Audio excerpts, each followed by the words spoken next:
Hello, welcome. Good afternoon. One thing, you're gonna see a little live tech change here.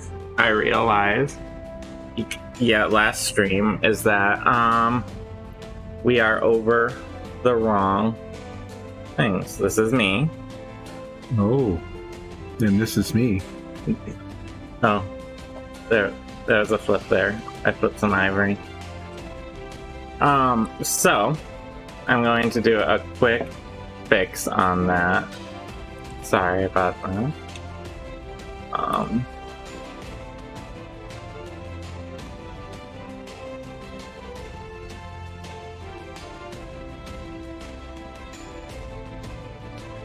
Woo! Okay. Wow, look at that. We moved from one spot to the other. We are really fast. That was like Star Trek transporter kind of. Yeah, we run really quick.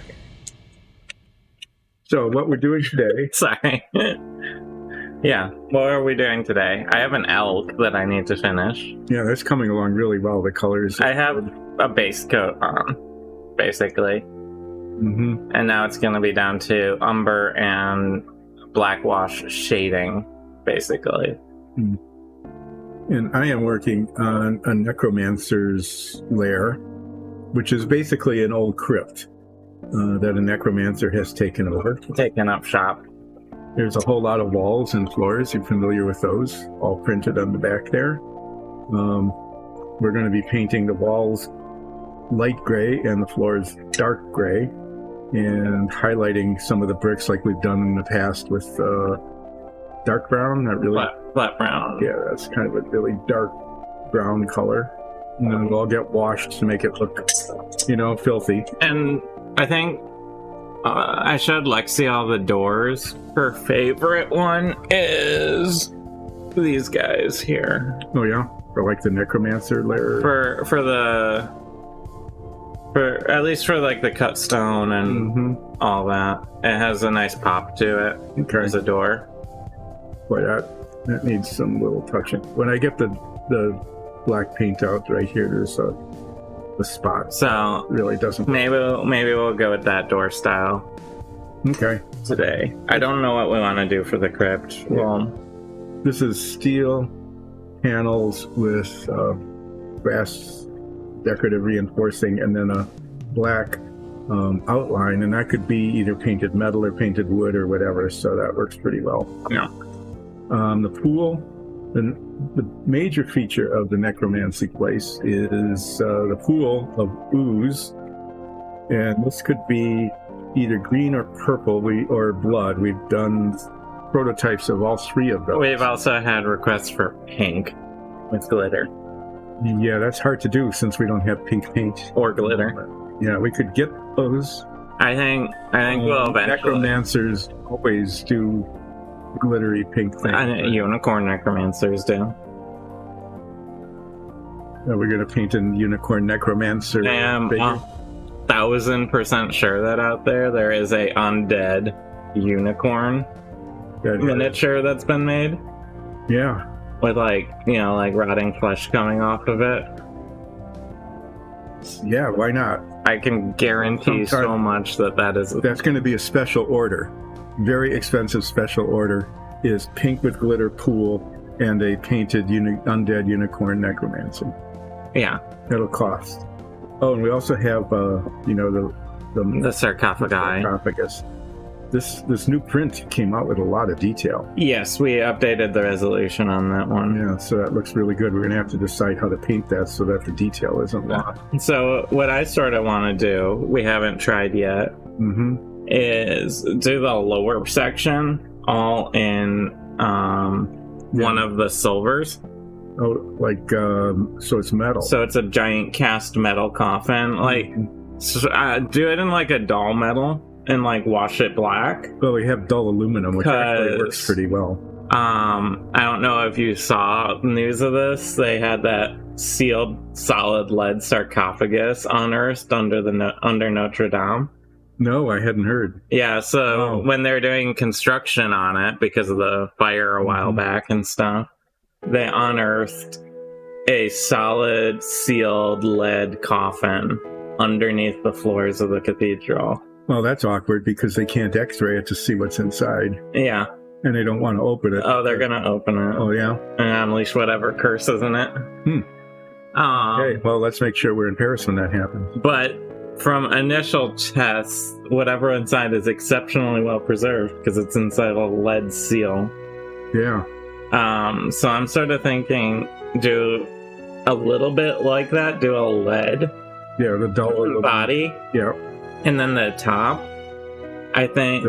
So what I'm thinking is lead on the top, or like a slightly different silver on the top, and then the armor, gold.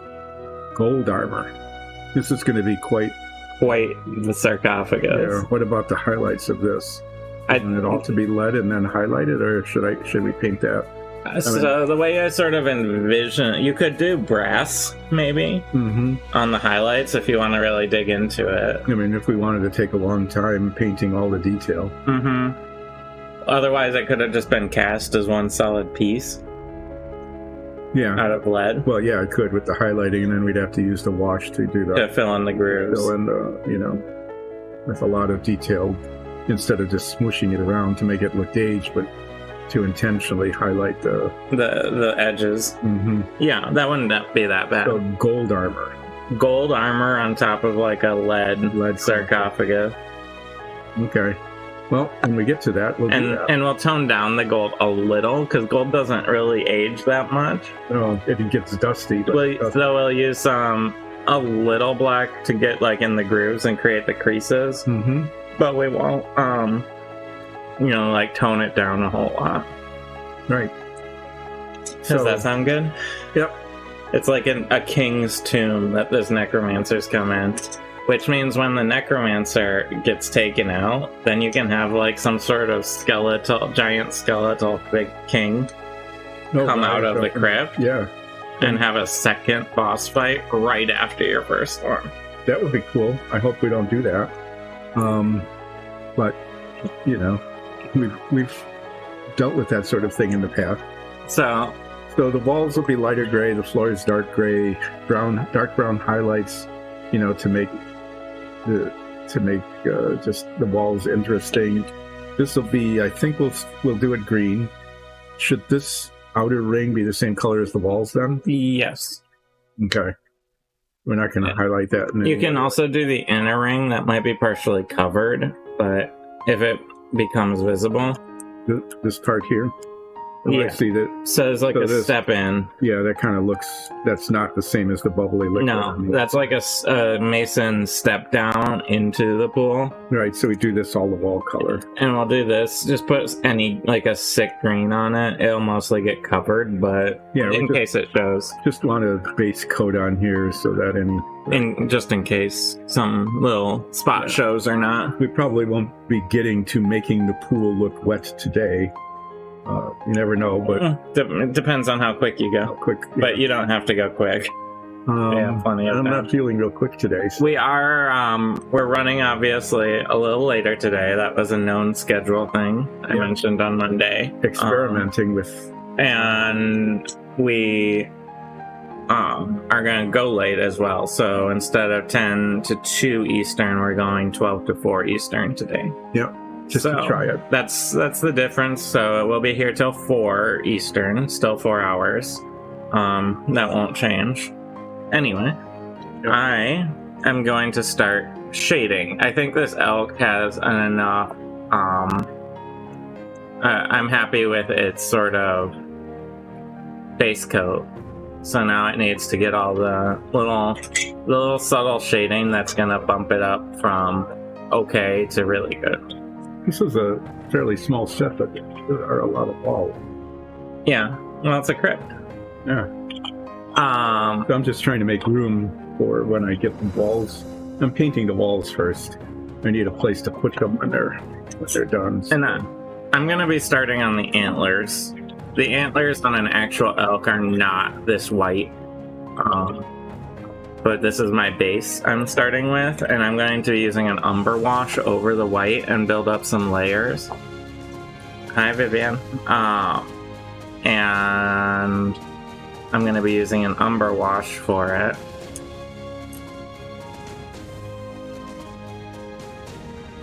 using this large brush, big flat brush, because walls have just a lot of surface area, especially the corners. There are only 4 corners in this set. Shocking. Mm-hmm.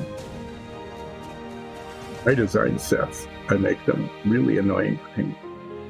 Not sure if we'll ever see another one of those again. A dungeon? Yeah, the Dungeon of Doom. Oh, it's still there. I think we might revise it slightly to maybe add another trap or so. Oh yeah, you might as well. The traps are really cool. I'm just using the paint in the cap so as not to waste it. That doesn't last very long, but... So my general plan with these antlers is I'm darkening them in with an umber wash, because all the elk pictures I've seen, they have sort of this brownishness to the elk horn.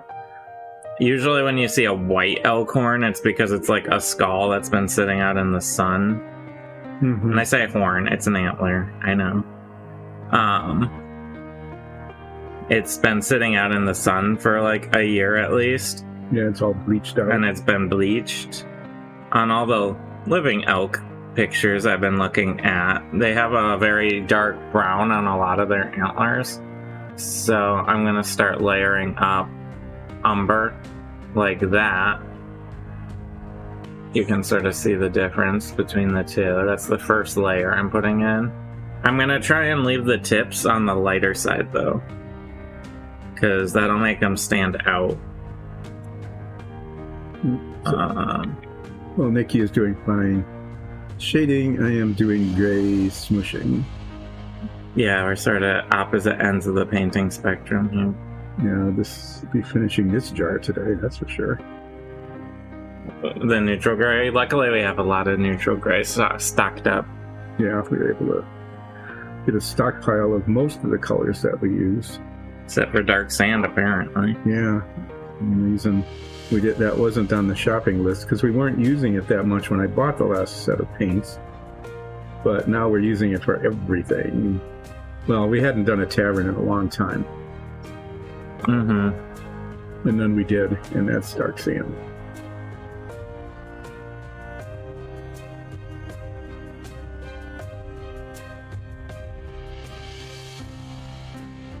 As you can see, I mentioned this before, I'm painting the base, the thing that holds the magnets, these little shiny balls. Because depending on how you set up your dungeon, it might show. And you want it to be, you know, uniform. You want it to make it look like it's part of the set and not just a base that things are sitting on. The very first ones we did, way back over a year ago, when we were just experimenting with this kind of setup. And doing it for the show mostly. Yeah. So we didn't paint the bases because we didn't think they would show. But then they did. So now it gets painted as well.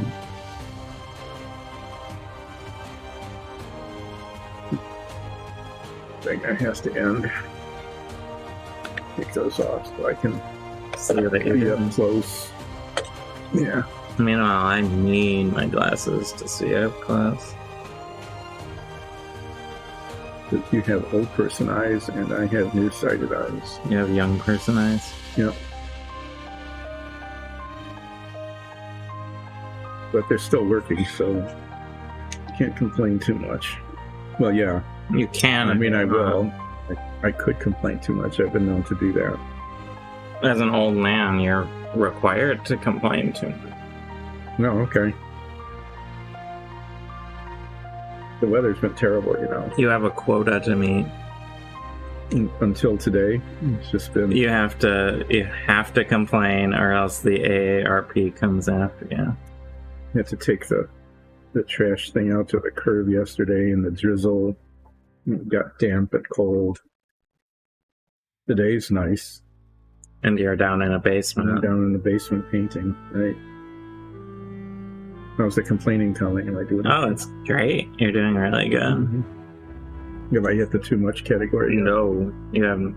AARP definitely still has a sniper trained. get to it.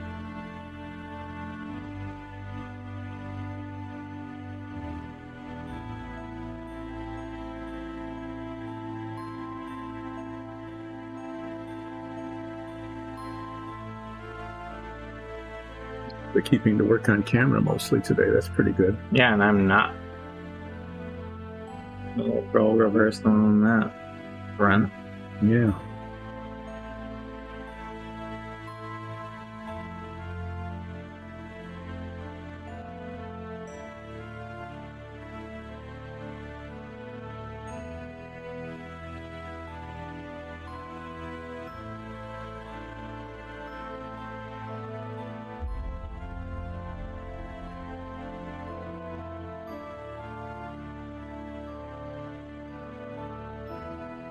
Oh, the four corners is now wall colored. We've been to the four corners. Yeah, this will be, I mean, it's kind of a nice gray color, but when it gets a black wash on it, it really can look old and necro-y.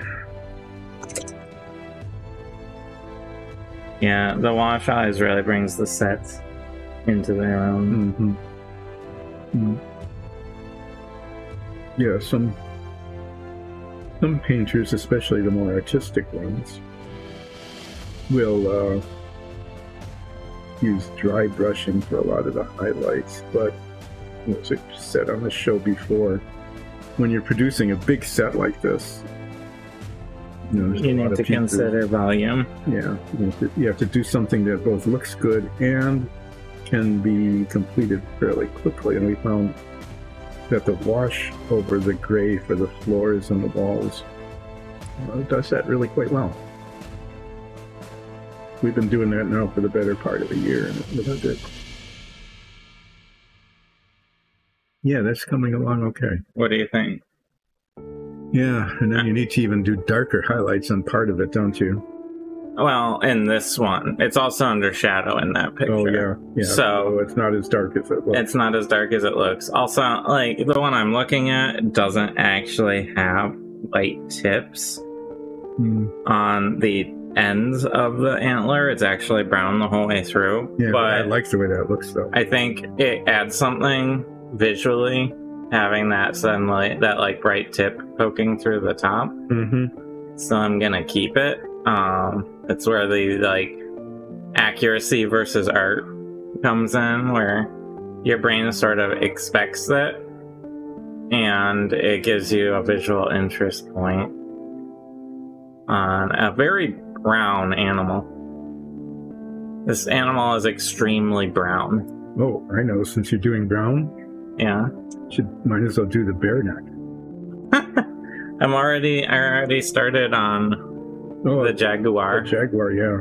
That'll take a long time because I know that the spots, Jaguar spots are multi-layered.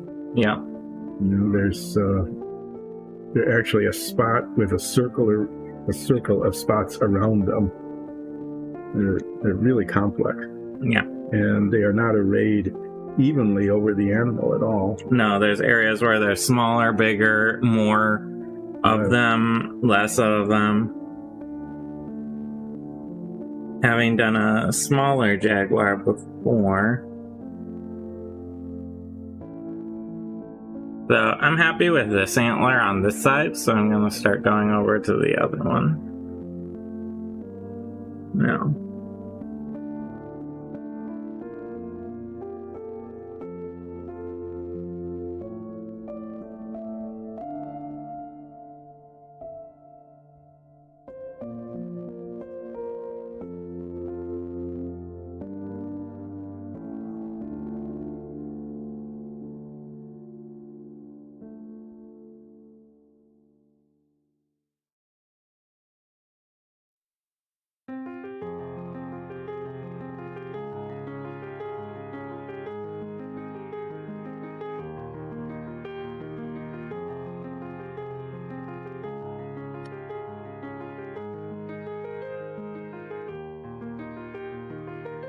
Easier to move it.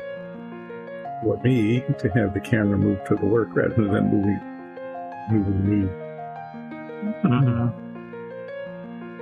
Well, the camera doesn't have a back that can No, get sore.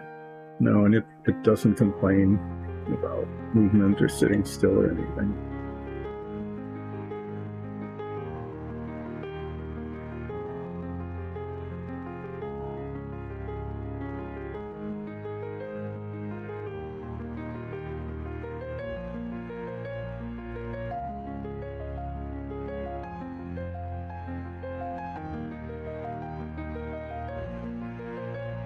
So, I mean, with the black primer on this, theoretically it'd be possible to just paint this with very little paint and let the mortar lines between the blocks show through black. But again, that would take much longer. And the gray would be way too flat. Yeah, so it would have to be washed anyway. So when the wash comes in, the wash seeps into these gaps where the mortar lines are. And it accomplishes that anyway.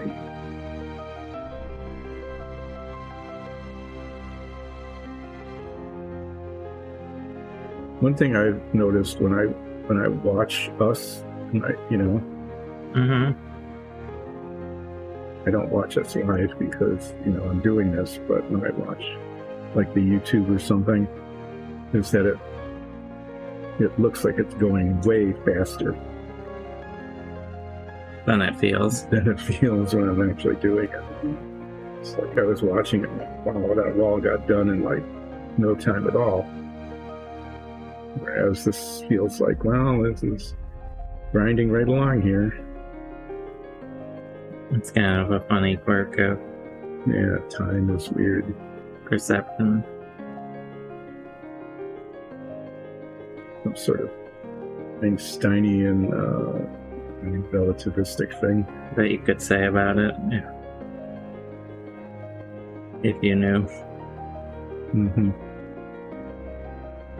It has nothing to do with that at all because we're not traveling anywhere near the speed of light. No. As far as we know. Well, actually, we are traveling very fast. Spatially. Yeah, I mean, the planet that we're on is spinning around at more than 1,000 miles an hour.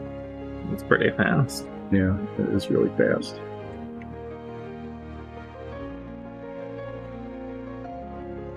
And then we're moving at, I don't know, tens of thousands of miles an hour In the galaxy. around the sun, Right. in the orbit around the sun. So that's yet another vector that we don't feel. And the solar system moving. Yeah, the whole solar system moving through the galaxy and even faster.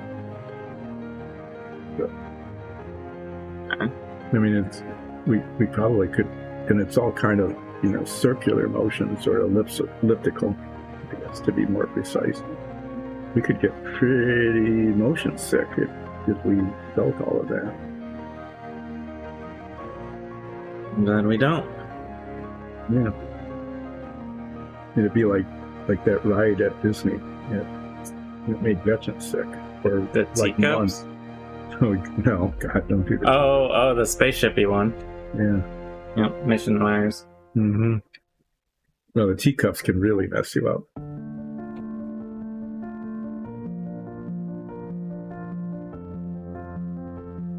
Her inner ear went bad for, Like a week.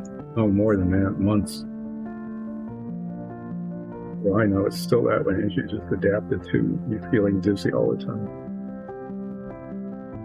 Apparently, little crystals in their semicircular canal got confused. About which direction is which. Mm-hmm.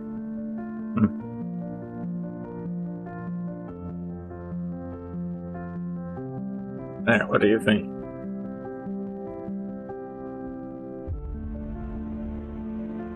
Yeah, I like that. I'm glad you're leaving the tips lighter like that. That really pops better. Yeah. Okay. So now body shading. I'm not gonna use umber because umber will not show on everything except this beige. I am going to use a black wash for the body, and it's going to be done to highlight the muscles, the joints, the areas where things change, basically. Directions change, and I just realized there's a slight white spot I missed right at the base here. Behind the ear.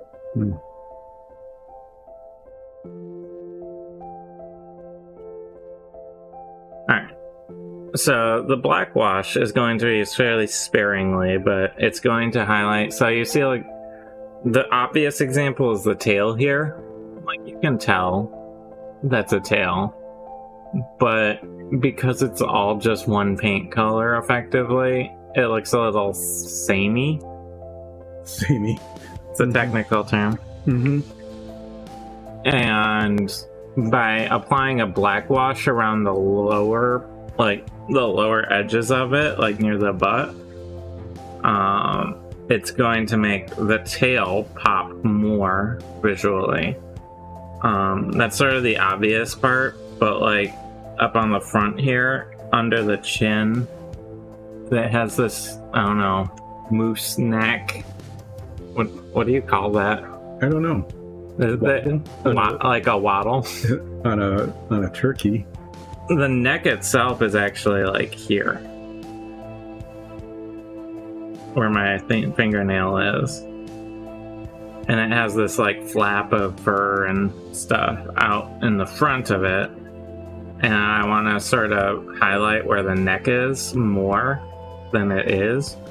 You get a lot of stuff too in like the legs where the belly is, in between there. You're gonna want some darkening, and I'm gonna use some black wash to highlight the ears a bit, and because right now it's just a blob of brown, basically.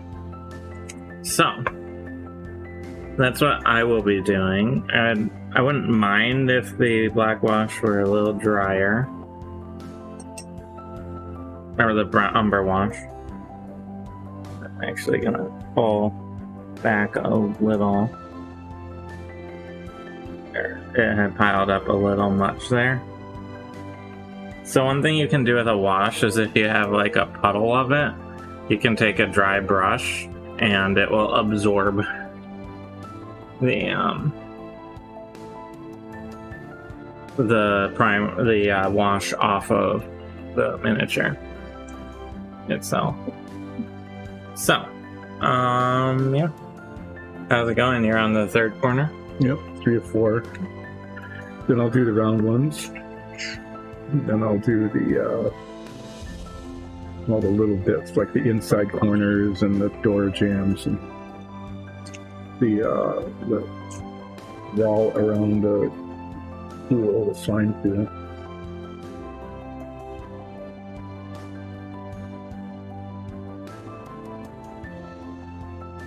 Okay. How much black wash do you think will happen when I open the cap? Put a paper towel over the top. Oh, you have the paper towel. Oh, they're over there. Yeah. You have the gloves. I have paper towels. You can keep your stockpile. I discovered that on Monday when I opened it. It was just use because it piece of paper towel. Yeah, it's splattered. For some reason, the caps on these are a little splashy. Yeah, the metallics too. It's all the large jars.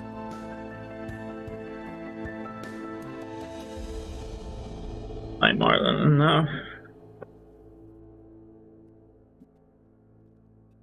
So I was careful, and even with it being careful, I was like a little that got out. Not too bad though. All right, deer time. I mean elk, whatever. Mm-hmm. An elk's a type of deer, maybe. I don't know. I think they're probably the same genus or family or whatever. Ungulate. That's not what they are. That sounds right. Mm-hmm.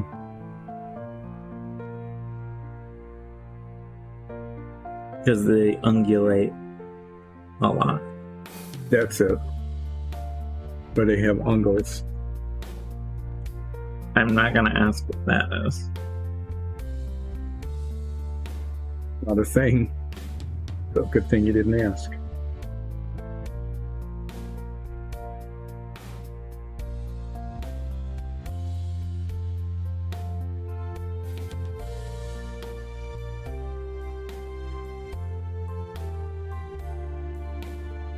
So I'm darkening in around the back here, and you can see how much more the tail pops by having that sort of thin black line under it. I might sometimes when you do washes like that, you sometimes go back over in areas you want to highlight on top of. Sometimes you don't. I had slightly too much there, so I'll probably take actually the I did this in dark sand, right? Mm-hmm.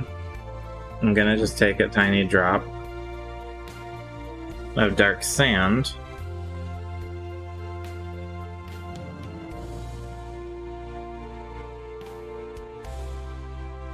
Are you sure I did dark sand? No, let's do yellow. On the base coat? I did buff. Did you do buff? Really? Yeah. Okay. I thought for sure that it was dark sand because we've been using dark sand on everything lately. If you're really fastidious, you can write down what you use as you go. Oh, so yeah. that you don't Put the wrong color on. put the wrong color on. Well, I was able to wipe most of all of that off. So, not a big deal, but I'm glad I caught myself. Yeah, no, I use the buff.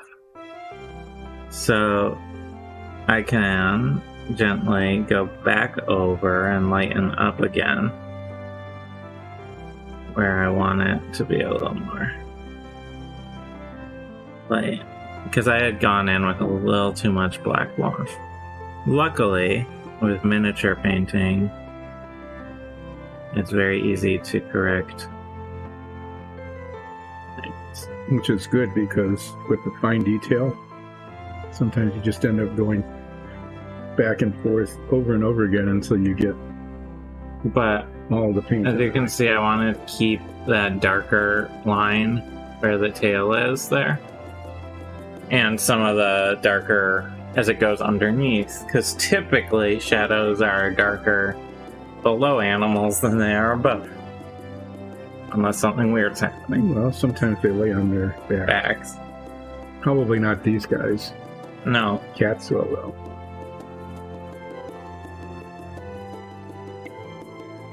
So with that in mind, I'm actually going to be spreading some dark wash, black wash on the underside here to sort of darken in this area.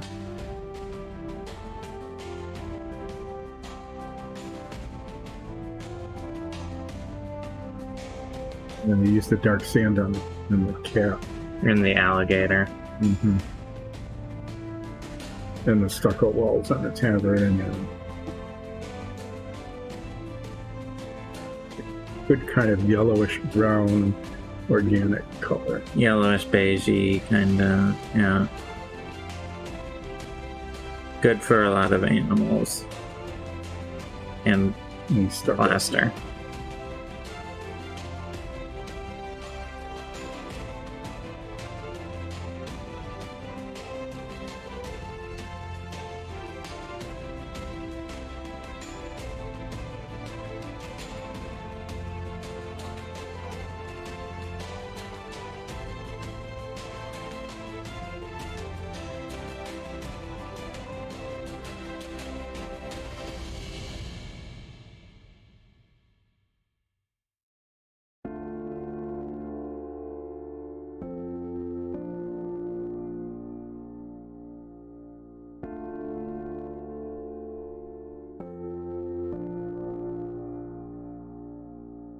I'm trying to sort of enunciate some of the creases in the shape of the elk, like where the leg meets the body.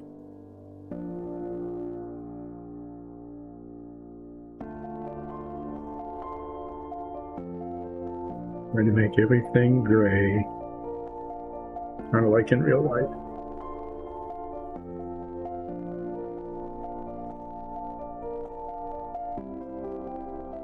They're all wearing blue. They Hmm? said that although I'm wearing blue. Oh, you're wearing blue. Yeah. Yeah, you have your little cat heart monitor sweatshirt on. Okay, so those are the square corners. This is a round corner. These are pretty cool. They look nice when they're done. You're a big fan of the rounded corners. I am, yeah. I like the way they look.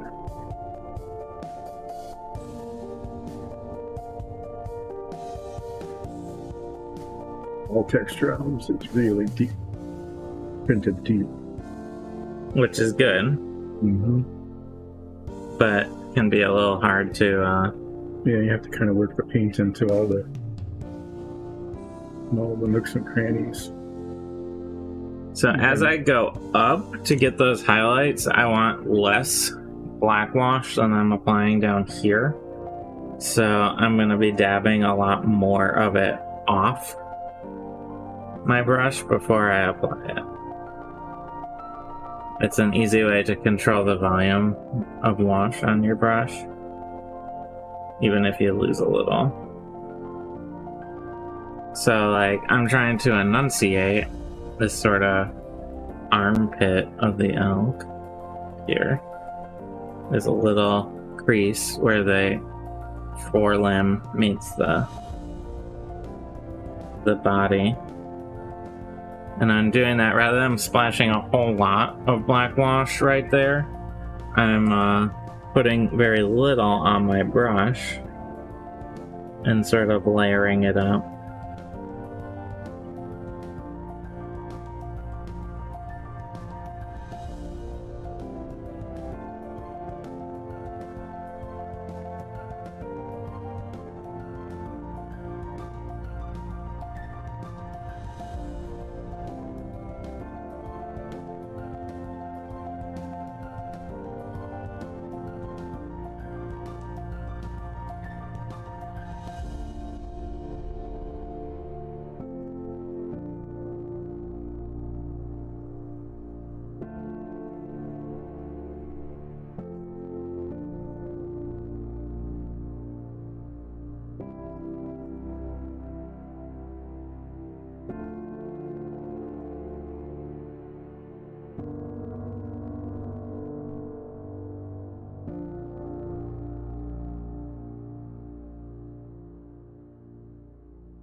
Washing going. Oh, it's okay. Just Just tiny, tiny little bits with a little bitty brush, right? yeah, Just a lot of micro adjustment.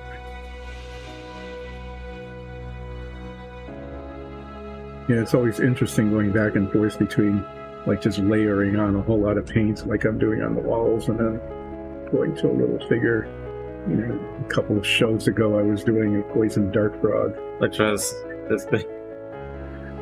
Tiny little frog. I think it's over there. Yeah, in the box or something. I don't know where. No, it's behind the green. With the scorpion. Oh, there it is. Okay. Yep. And then going from doing wall painting to frog painting was kind of interesting. But, you know, sometimes the variety is really good.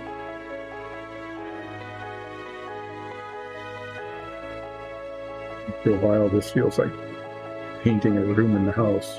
Mm-hmm. Which is not surprising because basically what we're doing is painting a room in the house, right? In miniature. Yeah.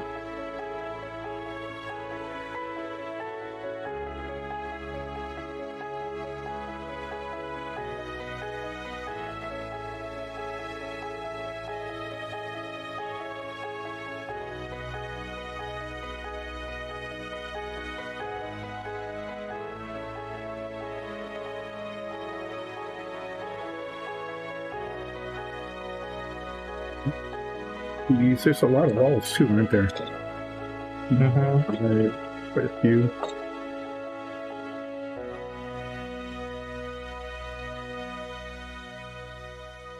It's a medium-ish size set. Mm-hmm. Yeah, which one is it? This isn't our smallest, is it? No. I think the tavern is smaller. The ritual chamber is a bit on the Yeah, the ritual smaller. chamber is fairly small. It's just kind of like one big room. One room with sigils on the walls.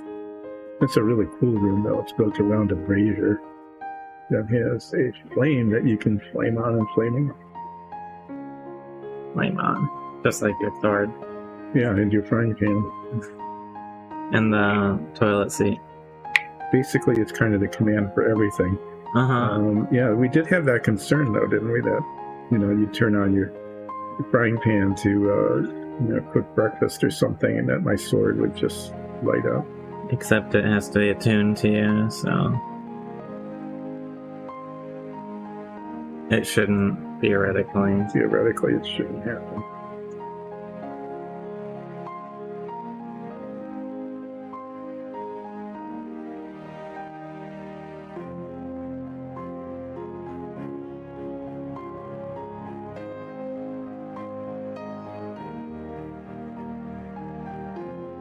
Doing a lot of little micro back and forth here to get the lines I want.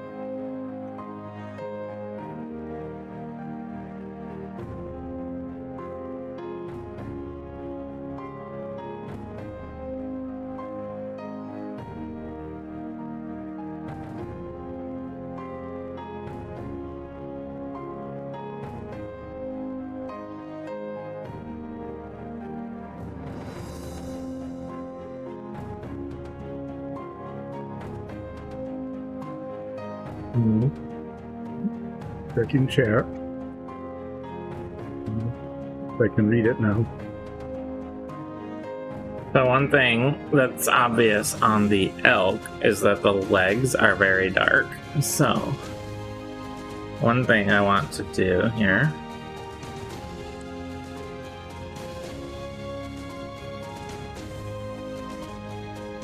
Clean my brush properly.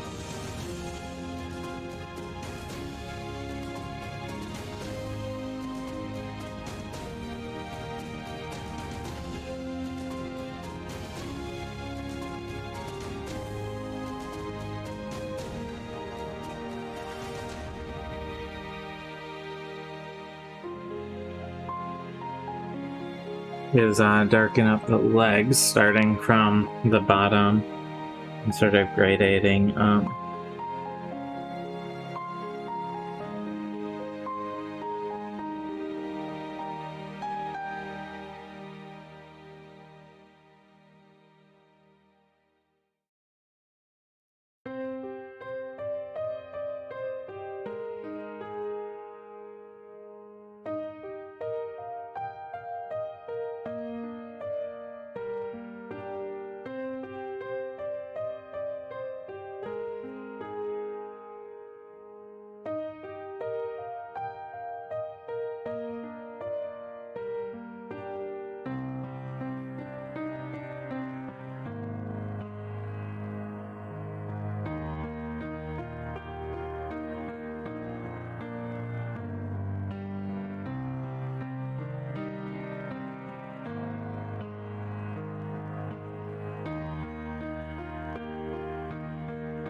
you can see how much that darkens up down there. Which is what I want based on the pictures I'm looking at. Yeah. Yeah, they really are dark on the bottom. You're capturing that pretty well.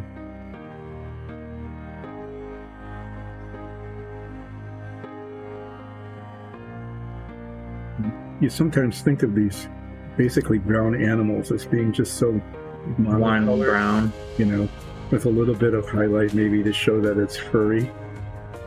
But, you know, this elk turned out to be really pretty complex. If not very, also a lot of brown. Mm-hmm. Complexly multi-brown. I think I'm using every brown that we have. Mm-hmm.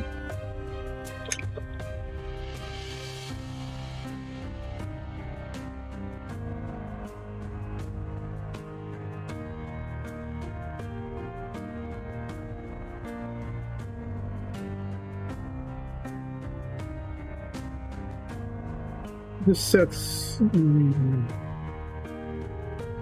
little bit less than halfway base coated on the walls so far, just to give a sense of progress.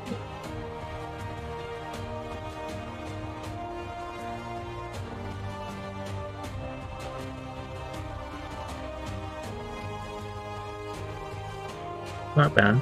Mm-mm.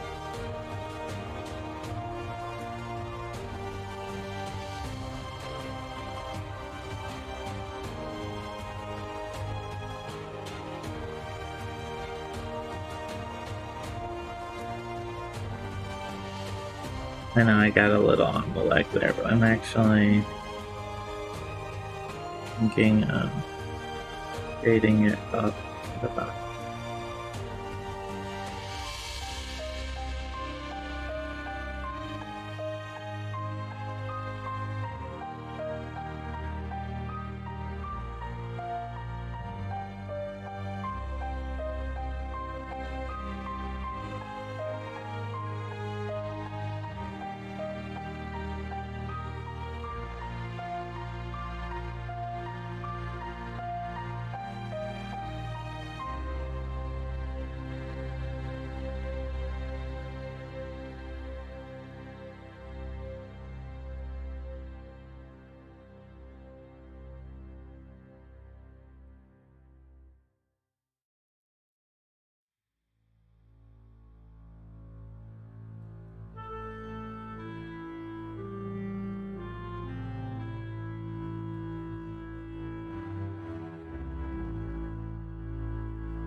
So now that I've gone up a bit, I want to come back down with the lighter color. Mm-hmm. Until you get the demarcation line just right? Which is less obvious than you'd think on a furred animal.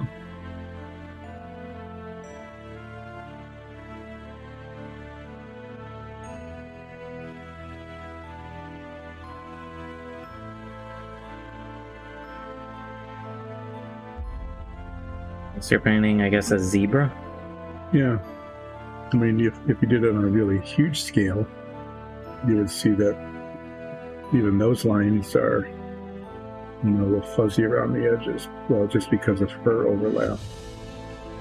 But they tend to be pretty clean lines. Okay.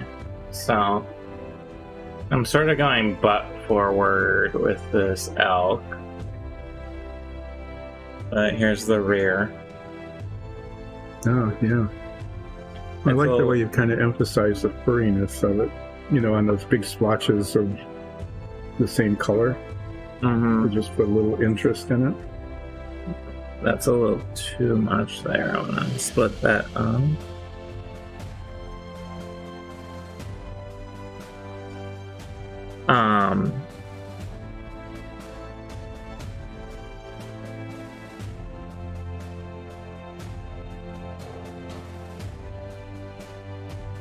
There's a lot of shininess right now on the legs. That'll go away as the wash dries. Wash tends to be very shiny. Yeah, it's always disturbing when it first goes on. Like a latex elk.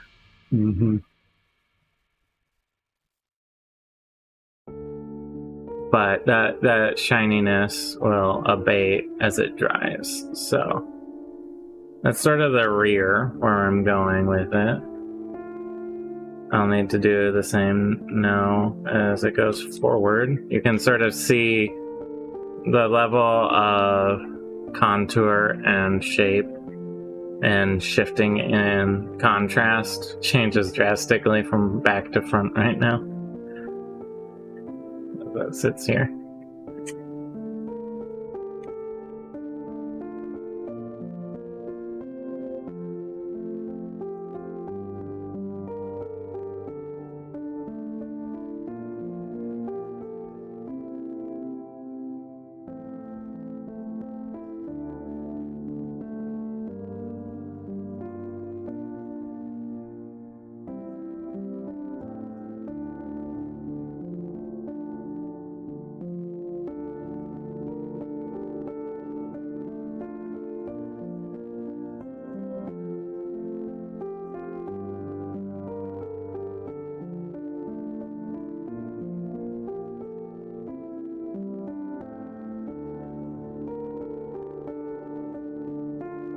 Printers are really singing up a storm today.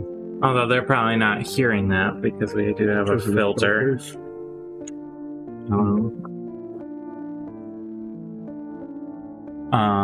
Yeah. Everything looks like it's in order, so you made me think to double check that. Is the music playing? Yeah. Wow.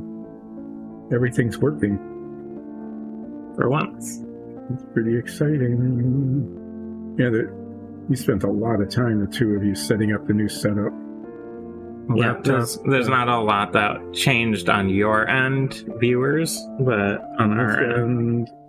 But the only thing that didn't change were these little cameras, ring light cameras above our work. But there's a new camera focusing on us.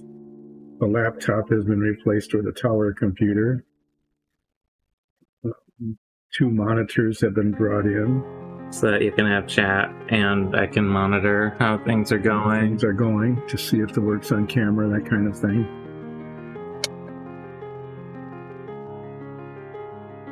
Yeah. And there's like double the amount of space on the work surface now.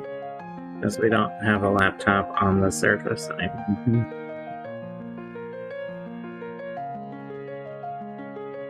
And as with all flat surfaces, all of that extra space is covered with stuff. Yep, already. Mm-hmm. If there's space, something will go on.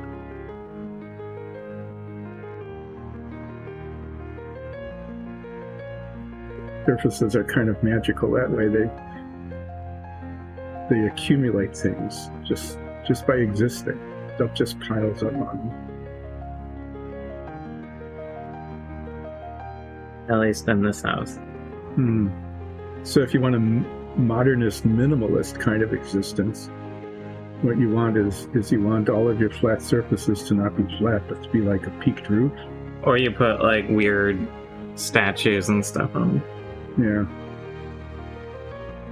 Or you cover them all in signs that say, don't put anything here. And then it looks like your house just has a whole bunch of signs that say, don't put anything here. Mm-hmm. Which, that could be a decorative motif as well. Instead, don't step on the grass, it's don't step on the glass. Yeah, exactly like that. Because they're glass tiles. Mm-hmm.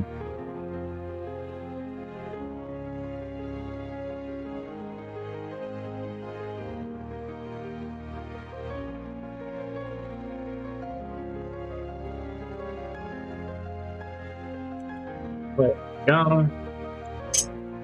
An elk coming along. I'm gonna now darken up the front a little because that's also a darker area, and I might actually be doing some highlighting as well at the end along the back where it's going to be the brightest.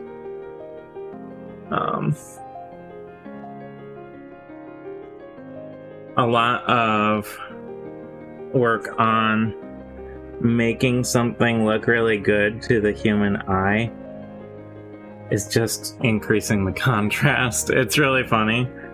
If you like take a movie or a video game or something, some visual media, right?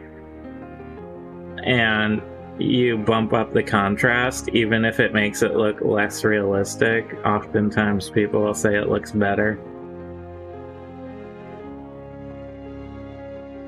Because you respond a lot to contrast subconsciously. Oh, yeah. It's actually kind of how your eyes work, too.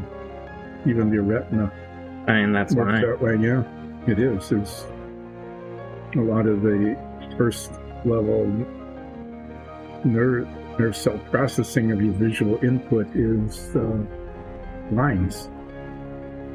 Is there a line there or not? Yeah. Lines in motion. If the motion stops on your retina, and they've done this, you actually stop seeing things that are there. They just don't register in your nervous system. Yeah, like a T-Rex. Well, T-Rex in certain movies. And exactly. That's what I was referencing. Mm-hmm. You're trying to be scientifically accurate. Did you know there was a paleontologist who came out with a recent theory why T-Rex arms shrank over time? I mean, why it has tiny little arms? Yeah. No, what's the latest theory about that? Well, this person had the idea that if they were feeding, they're kind of carrion feeders to a certain degree. Yeah, I mean, they would be opportunistic. Large raptors nowadays are like that too. Eagles and things will all. So, assuming that was the case, it wouldn't be an uncommon thing for a bunch of T-Rexes to be gathered around like a brontosaurus. I don't know what was alive at the time of the T-Rex. Yeah. But some big other animal. Mm-hmm. Some sort of. They would be gathered around them all munching away. Mm-hmm. And because of this like feeding thing that developed, this feeding habit that developed, because it was easy and easy is, easier on you as an animal. They theorized that because of how big the T-Rex jaw is, that longer armed T-Rexes would occasionally get their arms bitten off by other T-Rexes. Just because it was in the way. Because it was in the way. So because they switched to more of a carrion feeding style of existence, it actually became more advantageous to have teeny arms because they weren't using them. Yeah, they weren't using them anyway. And just like birds don't need them. And if you get your arm bitten off, you're probably going to bleed out. Yeah. So the long-armed ones all got bled out, and the short-armed ones. That was a theory I saw pop up in some. I get a lot of paleontology and archaeology articles suggested to me. Yeah, that's an interesting idea. It would take a while for that to happen. But they had a while. Yeah, they did. It's like fish nowadays. That everybody is noticing that in many lakes, and even in the ocean, but especially lakes that have. Kitty. Hi, Tesla. Hello.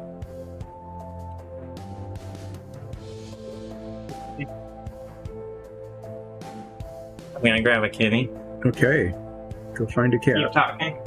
Yeah, so in like recreational fishing lake, that we have here in the U.S. all over the place. Oftentimes there was a size limit. Like you could only keep the fish that were large, assuming that you wanted the little fish to grow up. But yeah, that was the policy, wasn't it? Yeah, for a long time.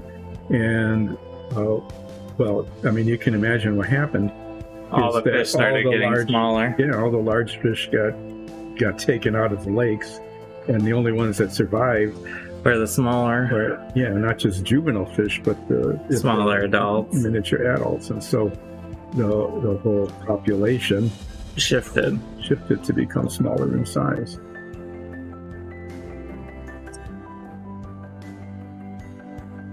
So now in a lot of places where there's kind of sports fishing for like muskies and northern and bass and things like that, you can't keep the big fish. You have to catch and release. Well, it always was a little weird to be like, take the most successful animals out. Right. Well, that was the whole trophy hunting kind of nonsense, People would take a fish that they couldn't eat or use in any other way, and they weren't going to mount it, and they'd show it off, and then they'd go in the trash. But they, yeah, the size.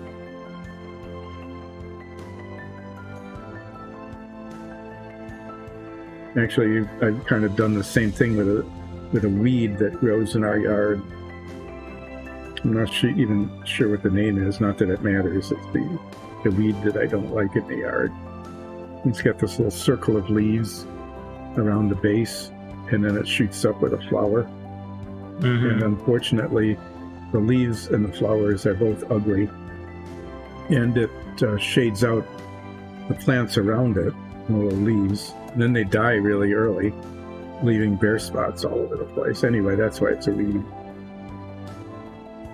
So I went around and I just, over the last 10 years, really, I've been plucking them out. And, if something was large, and some of these would grow at least like almost a foot tall at maturity, there were some really big ones. That the ones that we've got in the yard now are tiny. Really tiny. And hard to spot. Yeah, they're actually hard to even see. If they're hard to see, then I wouldn't pluck them out. And over time, collective pressure works. So I saw evolution at work. Sort of right here in the artificially manipulated environment. Like a regional tendency. Right? Yeah, it's probably, it's just in our yard. You go outside of our yard, like walking down the road or something, and then they're all still large like that. Yeah. But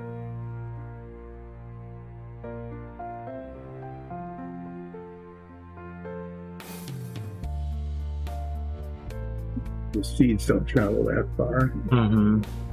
So yeah, we've had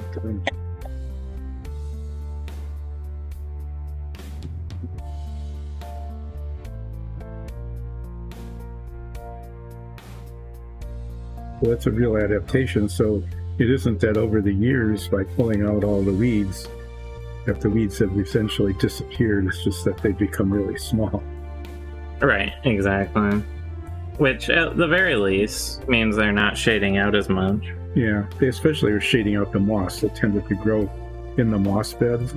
I see. And this time of the year, when they were growing, or in the early spring, is when the moss really needs to get established. So that was the big problem.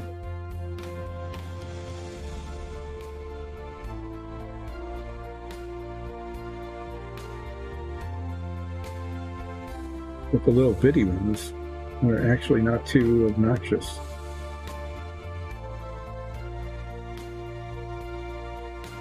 As long as they stay small. Yeah. I mean, occasionally a big one will still grow up, but it's, it's big, so it's pretty obvious. Oh, and it gets deselected. Naturally? No, not at all natural. Unnatural deselection. Well, that was like how we got like all of our crops too.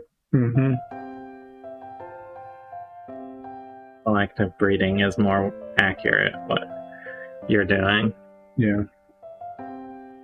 Unintentional selective breeding.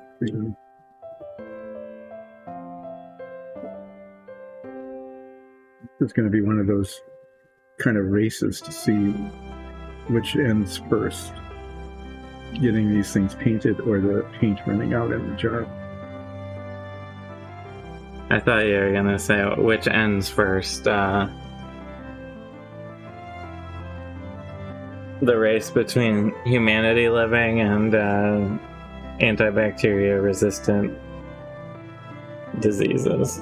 Oh, we know how that went. Yeah, definitely. Definitely the bacteria are going to win. Yeah. There's just way more of them. They're way more persistent. And they're better at everything. Basically, yeah.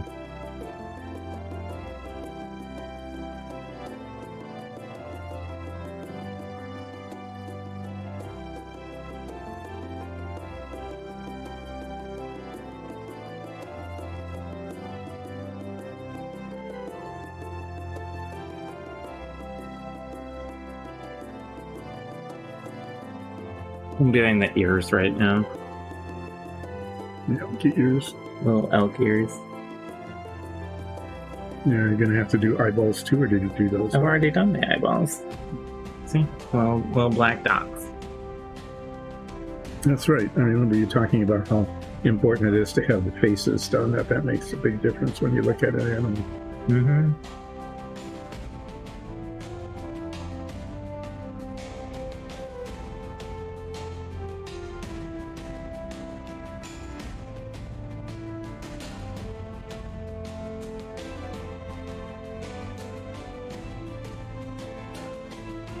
Definitely not the most flashy animal.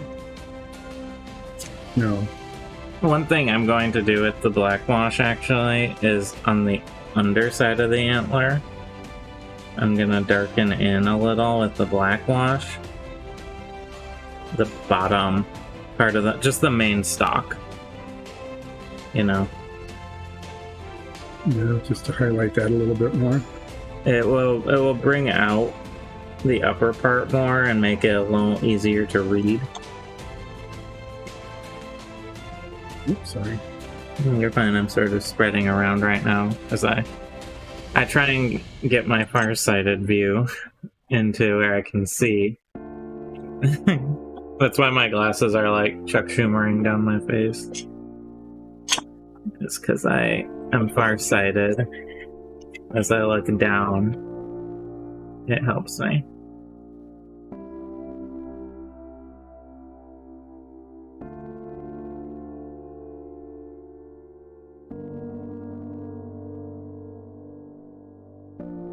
See that subtle dark I put on the one antler? Yeah, right underneath it. Yeah. Yeah. All that's doing is sort of playing into a shadow where you expect a shadow to be on the figure. So when you look at it and you go, that seems a little the same, your brain has a little harder time reading the top and the bottom from each other, and by adding just a small dark area on the bottom, your brain will generally instinctively go, that's the bottom. And it can be very subtle like that, but it does help.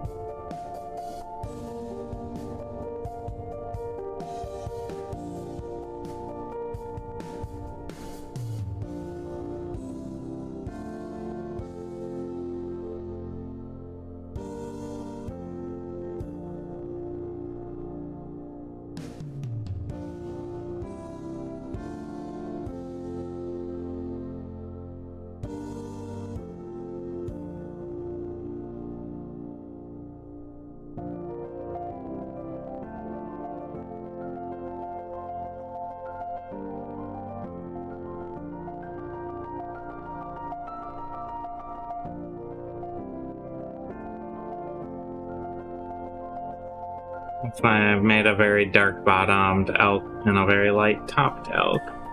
And I'm going to highlight the top slightly more with the deck tan in very, very light application, especially on the lighter part of the elk. Let's put a little deck tan on the buff. On top of the buff, just along the very tippy top parts. And those are gonna look like little highlight fur splotches.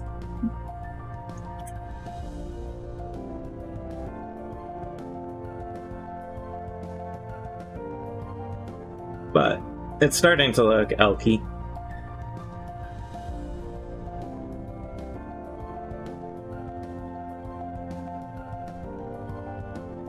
One thing I'm thinking I'm gonna do, because the buff section here is a little samey still, is really just dry brush in some umber wash, starting from the bottom and sort of petering out as it goes up. And this isn't gonna show all that much, but it will create this sort of gradation, subtle gradation in the fur.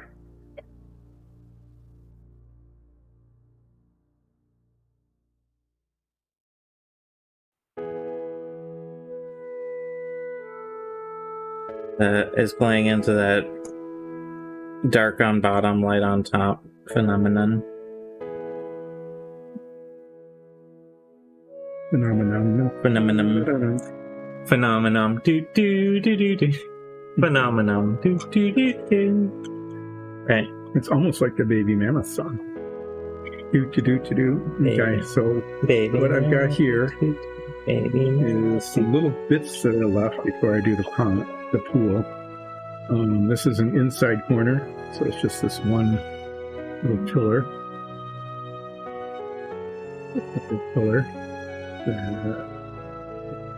Inside of the corner. Fills in the inside of the corner, really, is what it does.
What do you think?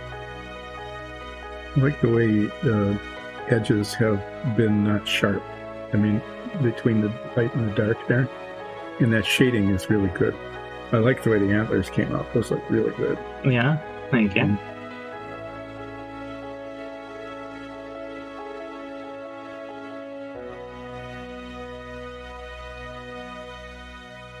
One thing I'm doing is between the shoulder blades here, there's actually a slight crease that would create a shadow, but because it's on top, I don't want to make that crease with a black because that would be way too much.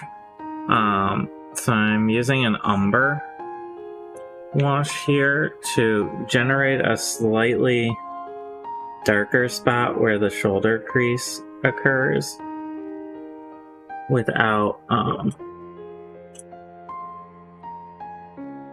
sort of forcing a dark contrast spot there.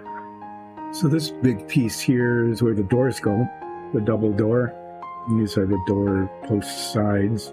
And the lintel, this thing, ends up being glued across. And then the doors are put in, and there's actually holes so you can put pins in for a hinge. And the doors operate.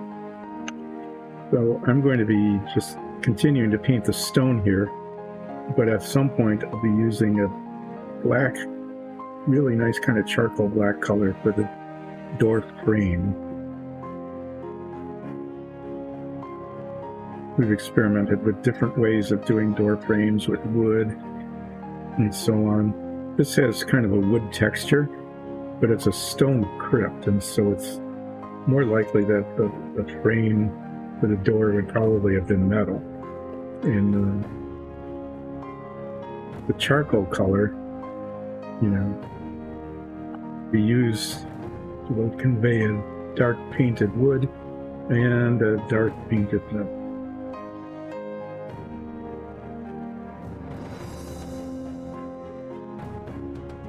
Just like I did originally, the area where I put the umber wash in going up, I'm gonna lightly go down the sides back again with the buff, the base coat color, and break up that sort of tonality a little to sell it more as a fur by putting little tiny lighter spots going down the side. It's gonna be fairly subtle, but it'll help.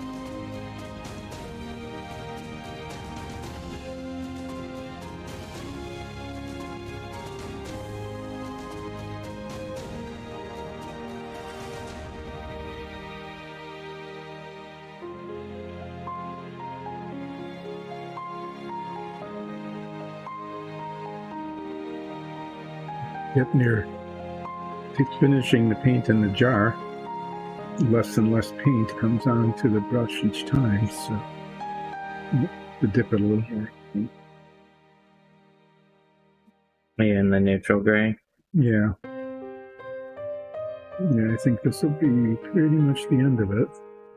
Looks like there'll be enough to finish it, but Well, that'll be good. yeah. Not that it matters. I mean, we've got 3 jars of it. I think we got 6 jars all at once. Got a whole lot all at once. So, So, here's the elk so far. Now, I think the last thing I have on it is a little highlighting. And actually, I'm going to do a slight highlight in the buff right on the nose, because looking at the tip of the nose, I want to really get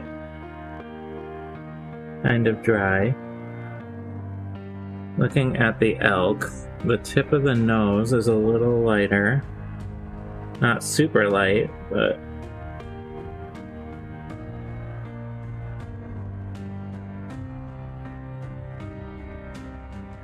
it does have a little spot in the nose, kind of.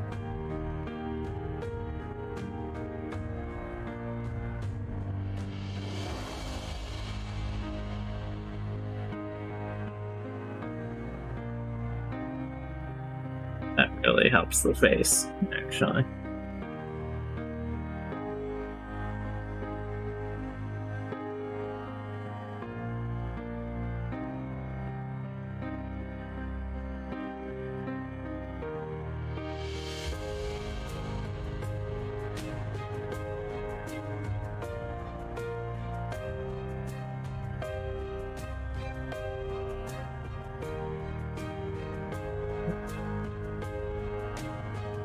Also benefit from a very light dry brushing.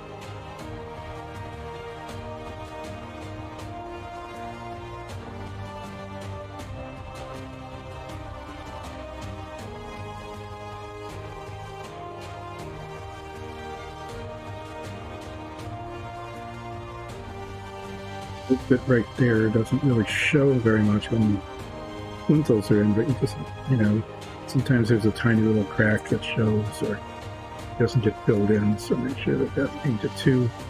I'm using epoxy, so unlike, like model cement, if you painted it over,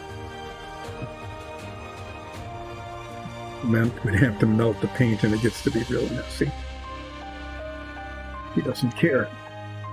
Okay, so what I'm going to do now is, hopefully there'll be enough paint, if not I'll open a new jar, is paint the rim of the necromancer's necromancy pool.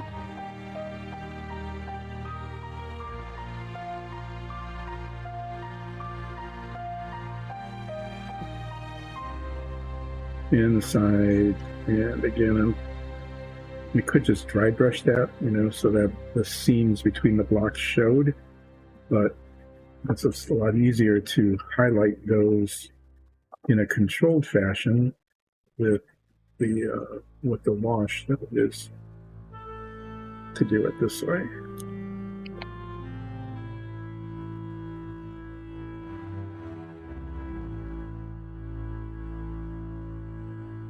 Fill those in so that you can get control with the wash rather than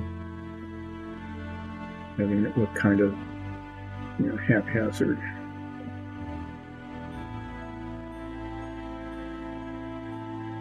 For the necromancer, this pool, this is what it's all about, is this pool, right? That's sort of the centerpiece. Yeah, so it's the thing that the necromancer is going to care most about. Yeah.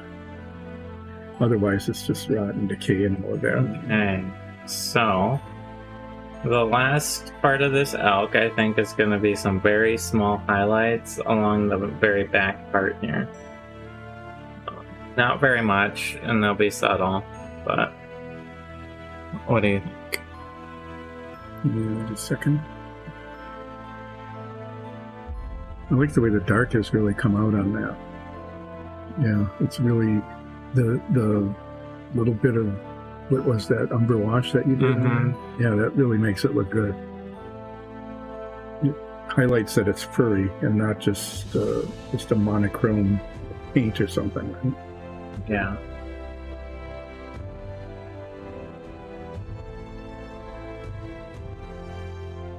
So, my last thing is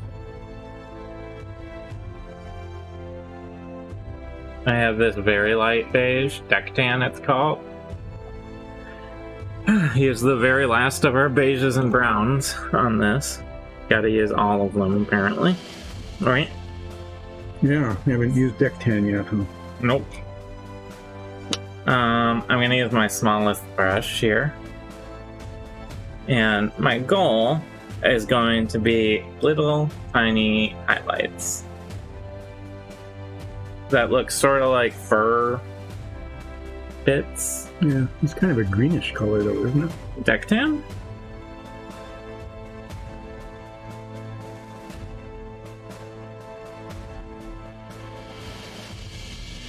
I think it'll be fine. Yeah. I think you're reading it as green because it's next to a green. Yeah, maybe. On the color chart thing.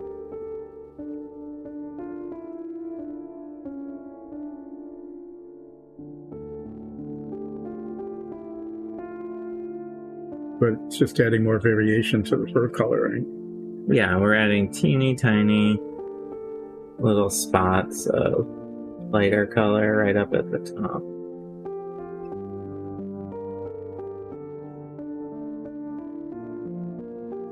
Where you expect the most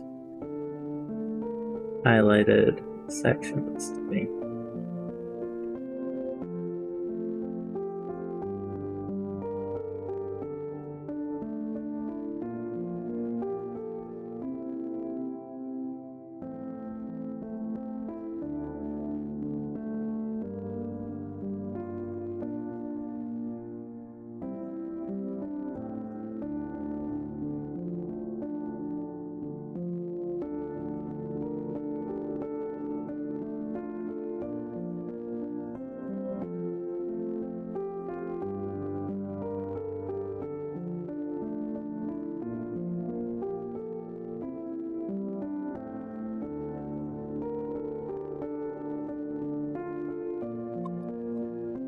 This particular pool has 2 levels of stone in it. So I'm going to paint the inner ring.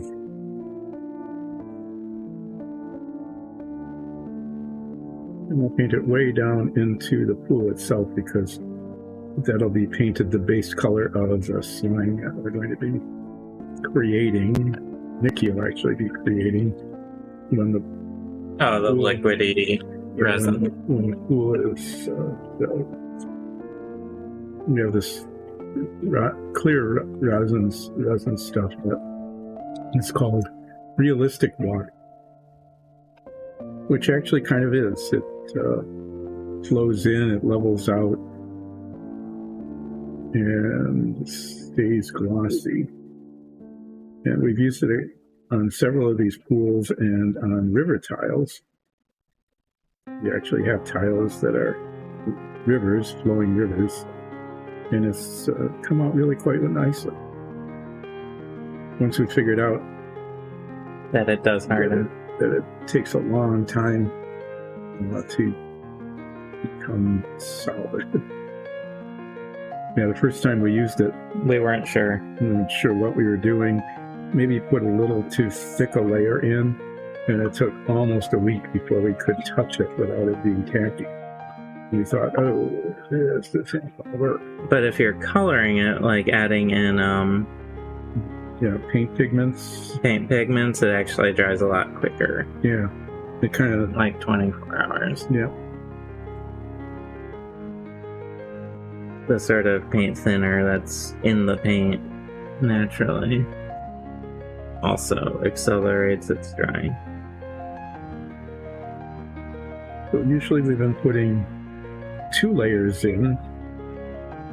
The first layer is the color layer. It has all sorts of swirls and bubbles and stuff in. And then a very thin layer on top of that. To give it a gloss finish. Yeah, because sometimes The paint mats it out a little. Mhm. Alright, I think I'm done with this elk. Well, we started at noon, right? Yeah, so we're going Yeah. till 4. Yeah. What do you think? I think that elk is pretty nicely done. Which is good. Let me see the elk face. Yeah, that's really shaded beautifully. The eyes and the nostrils really highlight it. And the little greeny mouth. The Soria turns into an elk a lot in our D&D stream. That's why I am working on this, so that when I turn into an elk, I can go, boom, elk. Mm-hmm. And right there in front of you is an elk, which then charges into and destroys everybody. As it dries, it's gonna mat out a little. It's still a little shiny where the wash is, but we'll probably also put a flat clear coat on this when it gets here. So I think I've got the gray base coat on everything. This is just not even keeping. I'm gonna set my elk aside. Oh. This is a empty jar. It's an old paint. The elk's already impaling things on the antlers. Set the elk over by our wolves and stuff. So the next thing This that is I'm going to be doing... my next project is a kitty cat. Yep. Now we're going to call up pictures of leopard. I have to look up a picture of a leopard, yeah. It's not a cheetah though, right? It's leopard. That is way too bulky of a cat. Yeah, it really is. It's pretty... It could almost be a mountain lion. It's honestly way easier to paint. Size-wise, it's like a saber tooth, but it doesn't have saber teeth. You could make a cougar out of it. Yeah, but leopards are cool looking. And I've seen a leopard. I haven't seen a cougar as a druid. Oh, that's right. You haven't. Yeah. So you couldn't turn into it. Okay. So what I have done here, I need to let this dry a little bit now, is I'm going to be getting out the dark gray, which is called dark gray. Huh. Clever, huh? And I'm going to be taking these tiles and using a much finer brush. It's a pretty good shot of a leopard. Wow, yeah, that is. I'll use that. And I'm going to be painting this demarcation line between the wall and the floor with this finer brush.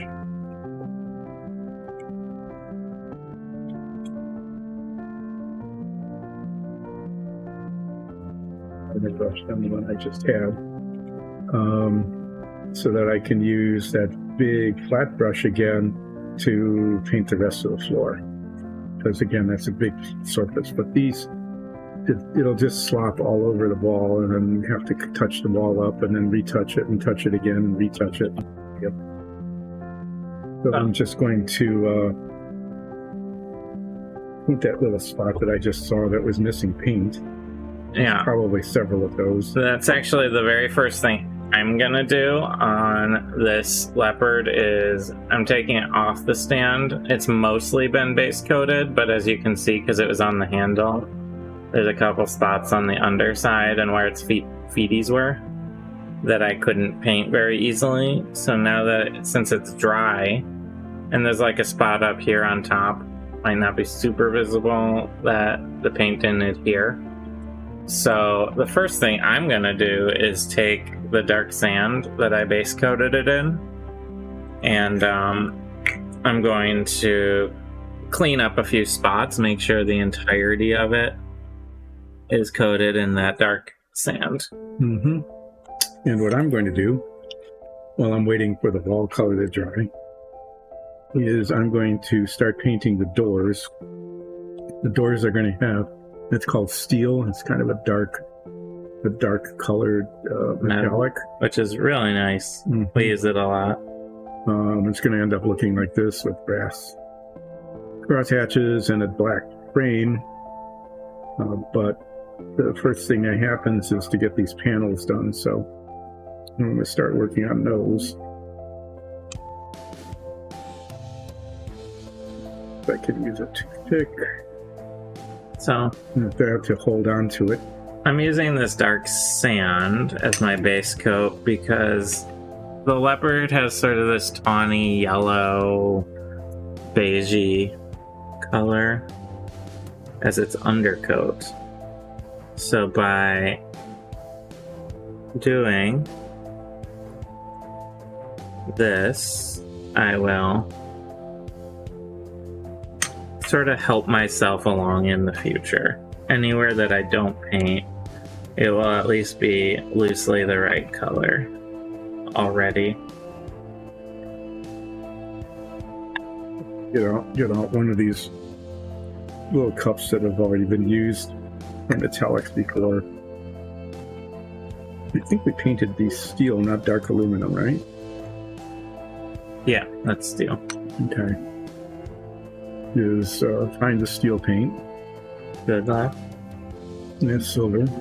We are working on an organization system for that's steel. And give it a good shake because the black pigment doesn't always, if it's settled, it'll settle out of the metallic. We got it pretty well mixed. And this paint goes a really, really long way. So actually, in order to do the panels on both doors on both sides, I probably need like one drop, and even that will be too much.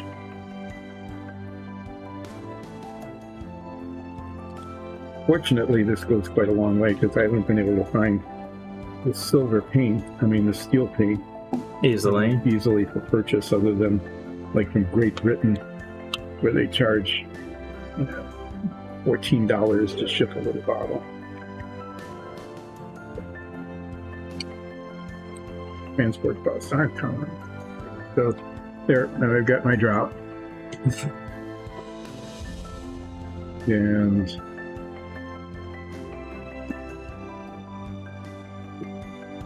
I could see my paint brush dipping into it.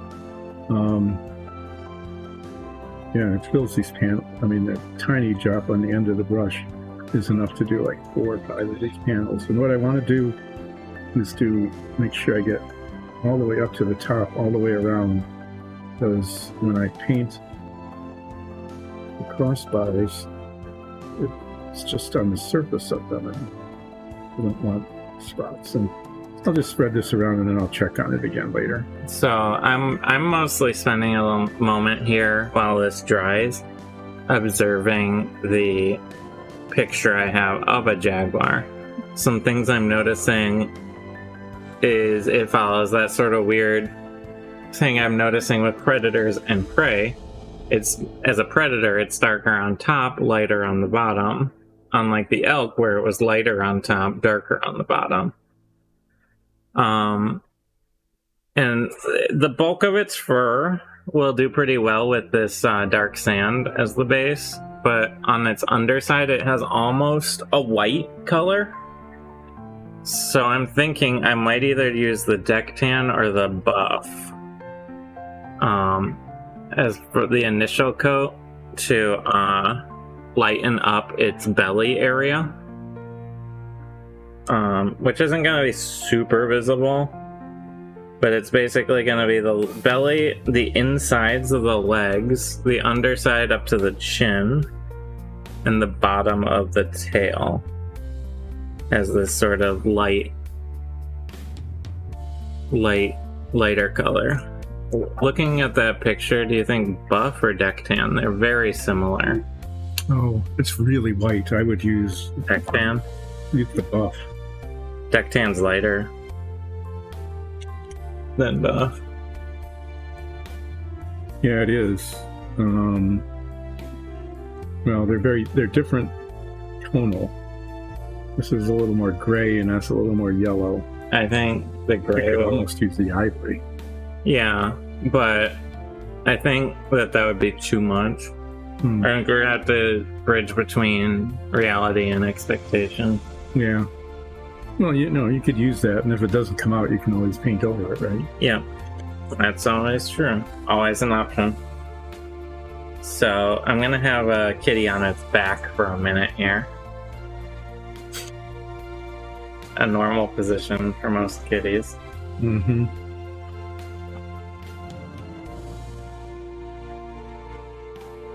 So I'm going to be taking the deck tan and lightening up the underside only. I'm going to look at this. It's interesting. I try to get it on all the areas, but when you look at it from the side, you can see that it really didn't get up there, even though I pushed the brush up against it. So look at it from all 4 angles and make sure that they really show up here. They're kind of shiny, with these inside edges of what will become brass painted steel color, especially in the corners.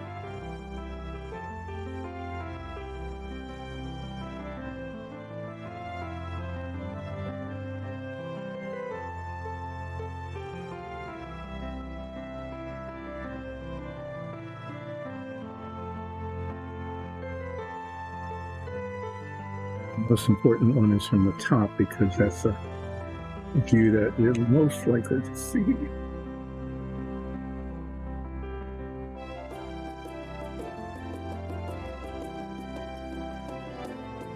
Just a minute to just touch up each one, and then I'll flip it over, do the same thing on the other side, do all of these panels.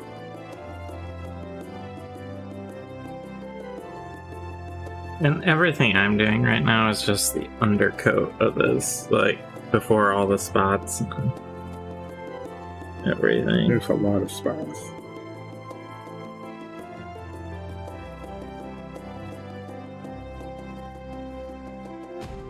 I'll probably have this thing almost done by the time we get that little kitty done.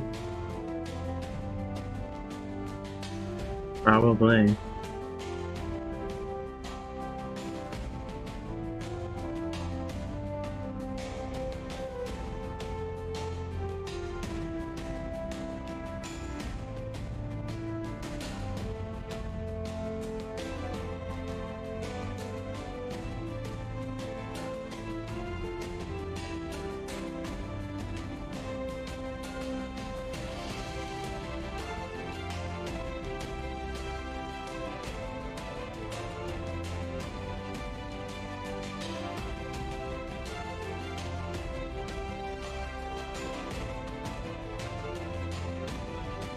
Honestly, a lot of what I'm doing here is gonna be subtle and almost invisible. Ultimately, when the thing is done, but it's always a good idea to have your base coat reflect fairly close to what you want.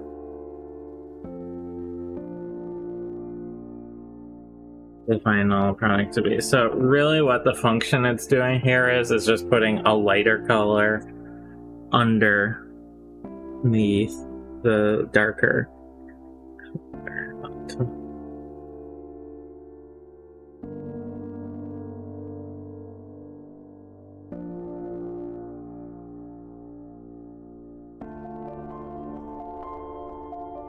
I wonder if predators do that to confuse the eye because you expect darker bottom, lighter top. And because they're lighter bottom, darker top, it like throws off your perception of shadows and stuff. Yeah, maybe. I don't know. I'm not a Jaguar right now. So who are you to say, right? I'm not on the Jaguar committee.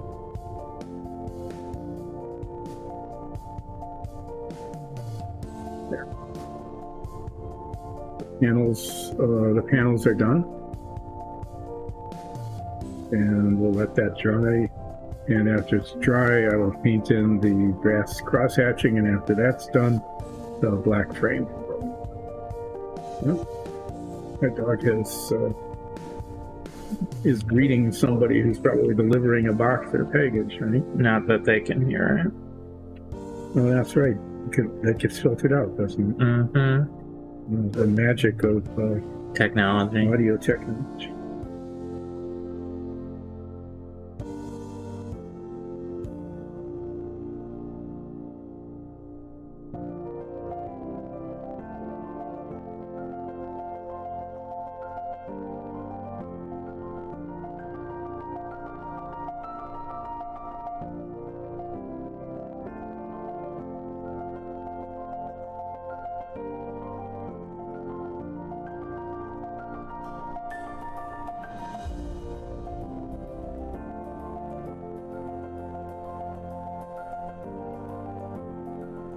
Just paint on each of those panels because those little dabs are enough to cover the panel when I get back to it. Assuming I'm quickly enough that it doesn't dry on the panel.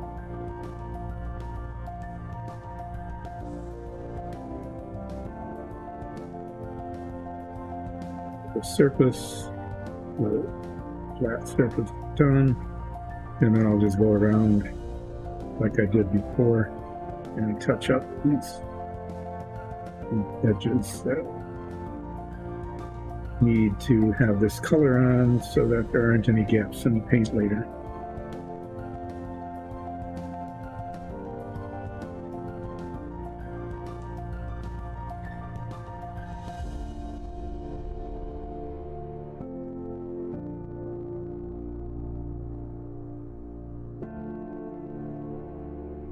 So it's fairly subtle here, this difference, and I'm going to come back down over it a little as after it dries with the sand, dark sand color. But it's just to create that lighter bottom effect. No, that color actually did work out very well. I think it's better than if you painted it white, which would have looked, even though that's how the animal looks. It would have been a bit too contrast. Yeah. It would have not looked as good. Because when you're painting a predator that's lighter on the bottom and darker on the top, the thing is you still need the shadows, the actual shadows you paint in, to be realistic. So it ends up being sort of this weird dissonance in the actual painting process where you're like, needs to be lighter, but darker, lighter, whereas the top is darker, but shading wise it's lighter. You know? Mm-hmm. And I think that's probably why predators do that, I imagine, because it does look a bit unnatural to how you perceive shadows. It throws it off by changing the coloration.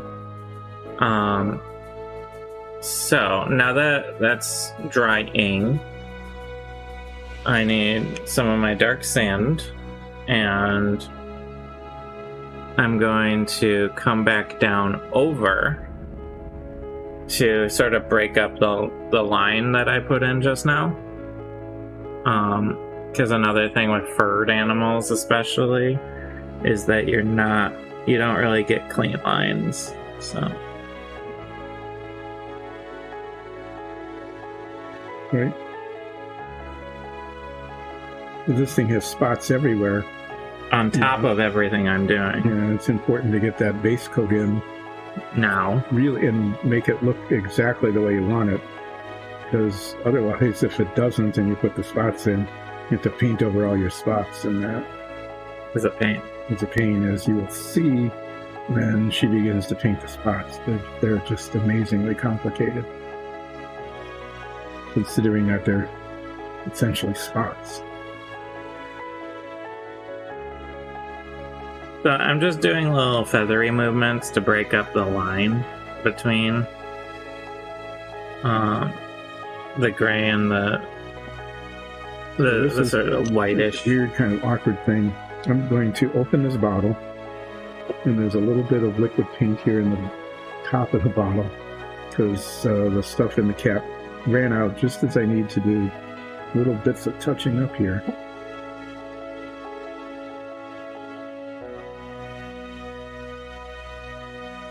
Needs way less than one drop even.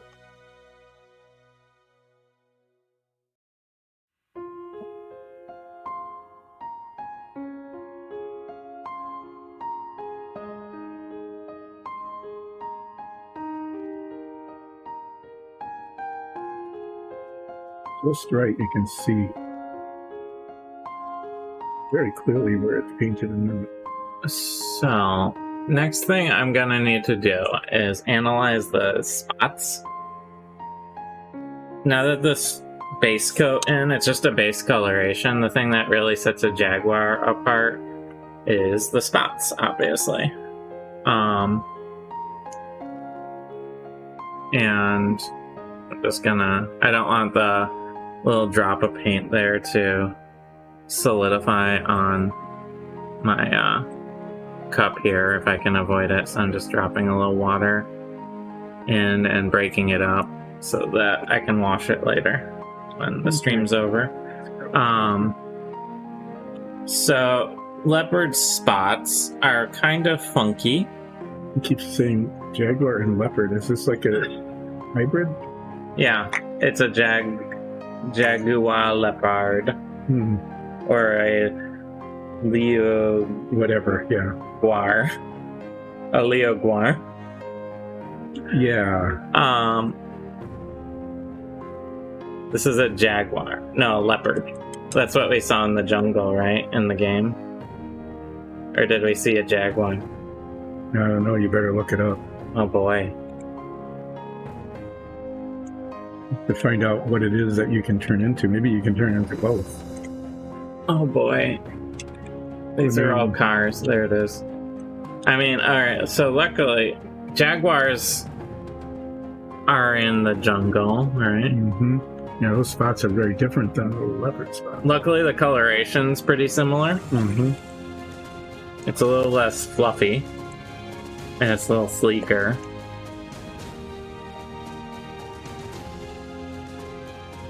Jaguars are not just cars, but apparently that's what I have to.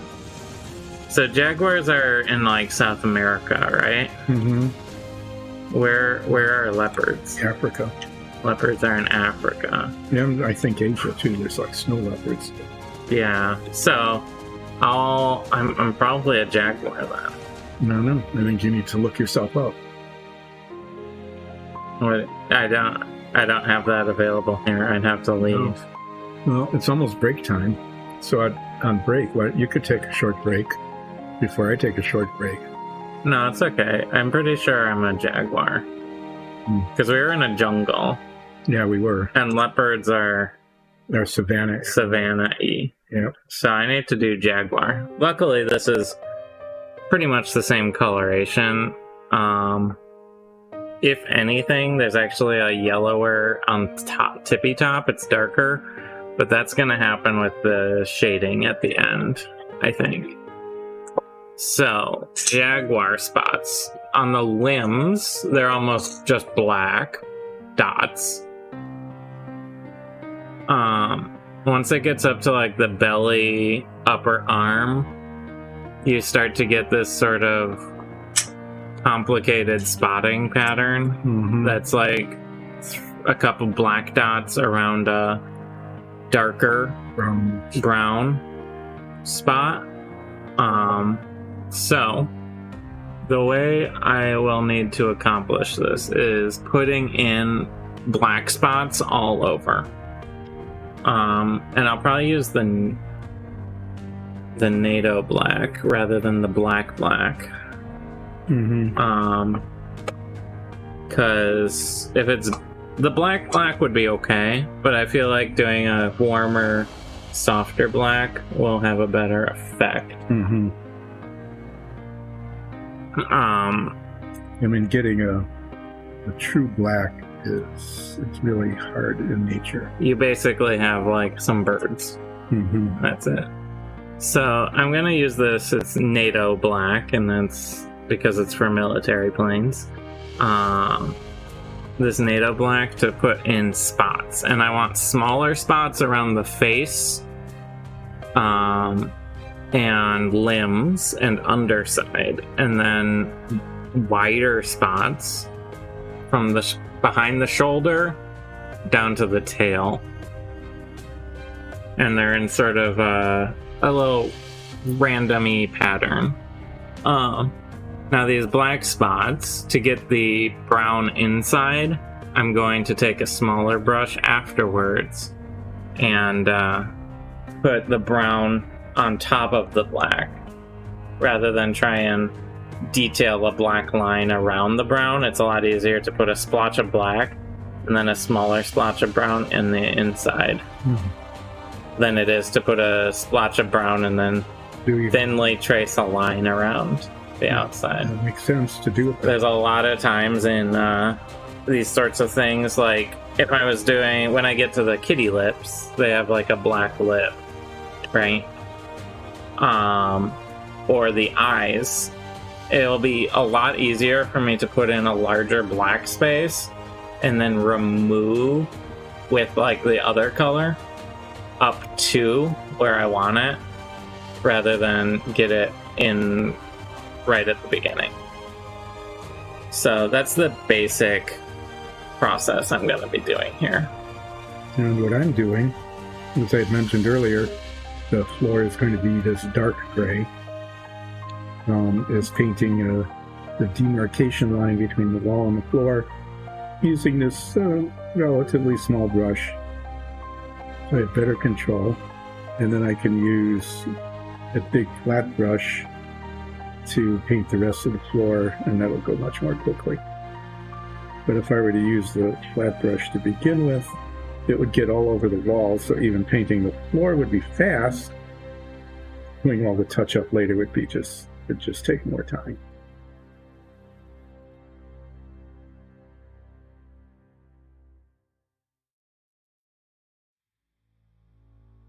Leopard spots were easier. The leopard spots are easier. I'll see how these are leopard spots. Oh no, these are Jaguar spots. Leopard,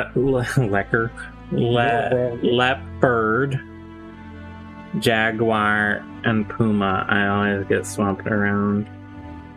And I know Puma is just a all black version of a leopard, right? Or a Jaguar. No. Panther. The Panther. Panther is the all black.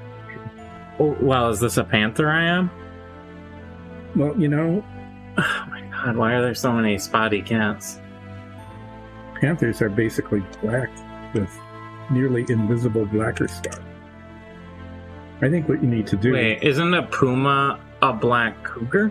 Now, a puma and a cougar are the same. Yeah, I know. That's what I'm saying. I know. No, there aren't any black cougars. Oh. Yeah, panther is like almost like a blue-black. Yeah, a panther is the same, is a melanated jaguar. Jaguar. Jeez. You don't have, You know, I watched a lot of Animal Planet and I still juggle these around in my and a head. puma is another name for a cougar. For a cougar, which is further north. Mm-hmm.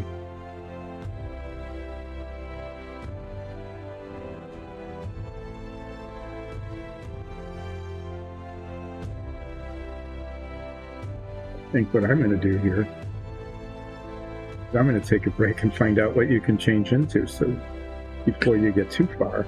Well, I know I need to do black spots. You know, no matter what spotted cat you are, right? Yeah.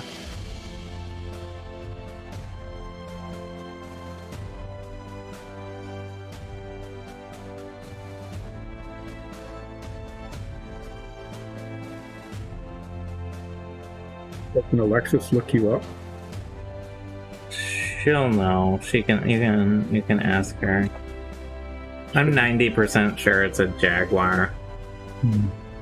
Or a panther or whatever. No, the panther would be really easy to paint. I think we actually have one around, but Yeah, we have one that I haven't painted the base on yet. well, I thought we painted a black. It's in the box over there, right in front of you. No, oh yeah, there it is. But I thought you had already done one. It's half done.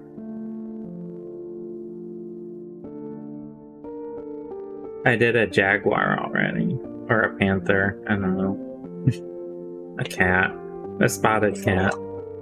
You did a jaguar. These are the kind of spots you did.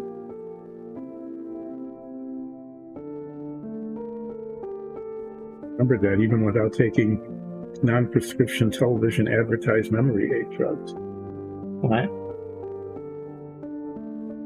You watch too much news with advertising. Yeah, when all of the ads are basically for meds. Yeah. Mm-hmm.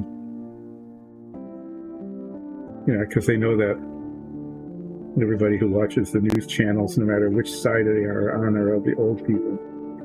Because the younger people know that what's being reported is just Capitalist nonsense.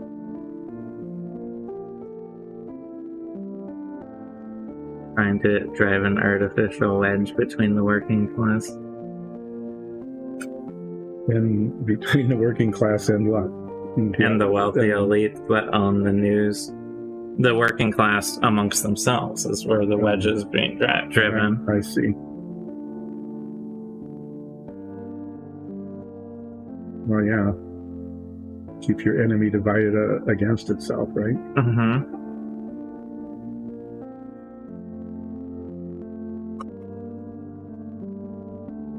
Whole story about that one is, Yeah. yeah, based on proverb that it's kind of an embellishment of a short proverb called Misha and the Goat.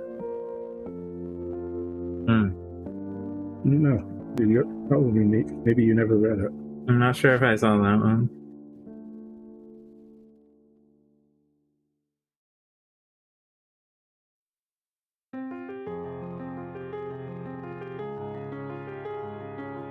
Cool. I thought I did a pretty decent job of it.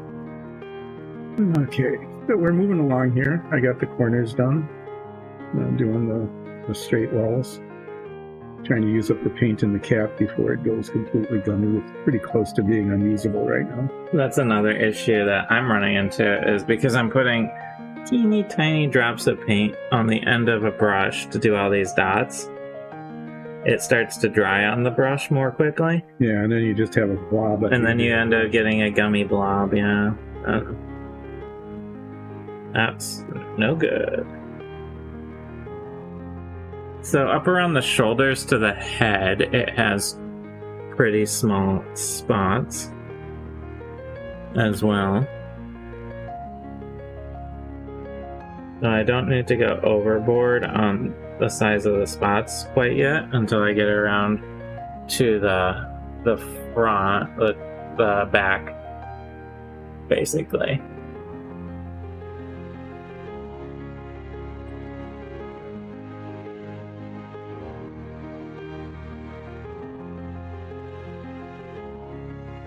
Started pretty much emptied by the floor.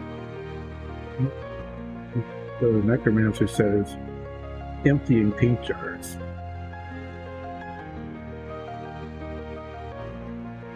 I think we have more of this too. So We do. What's the dirt gray? yeah, I think we got bunches over there. Yeah.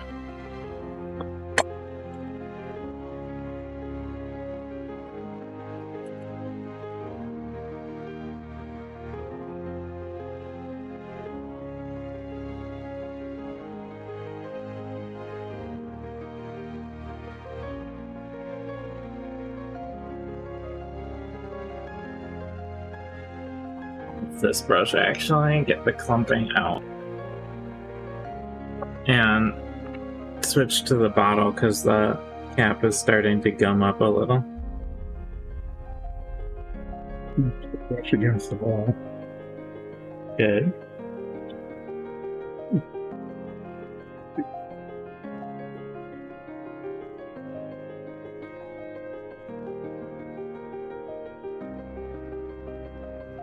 Carefully applying paint so it doesn't get up on the wall by pushing it up on ends.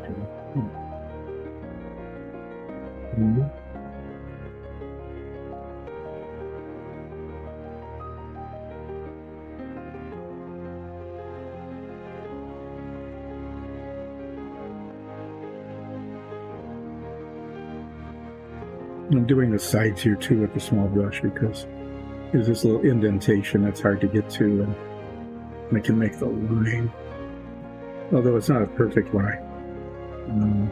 You still want it to look there in case the side shows. You see that part of it's the floor and part of it's not.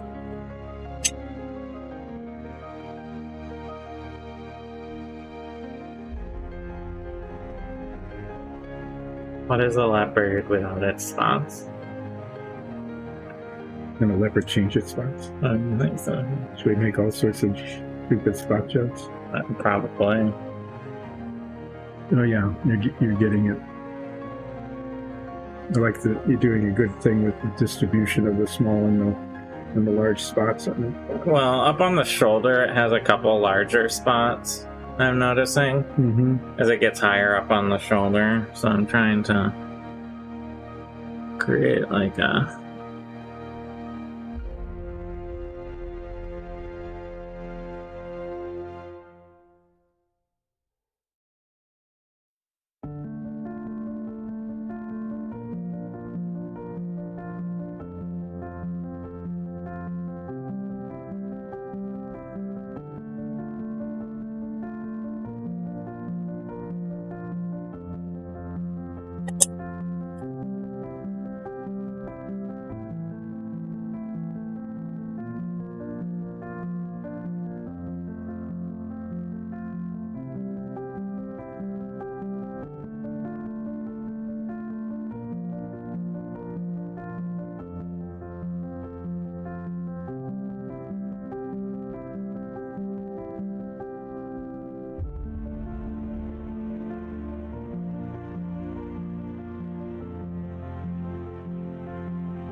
Dang it. Stuck my finger in a spot. I was so focused on the head that I will have to sand over that spot on the back. Such is the way of Jaguars.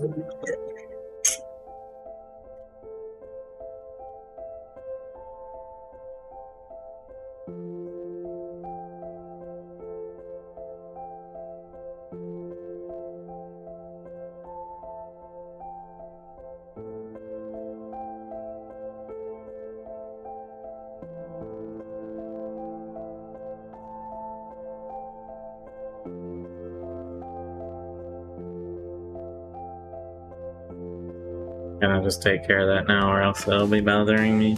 Mm-hmm.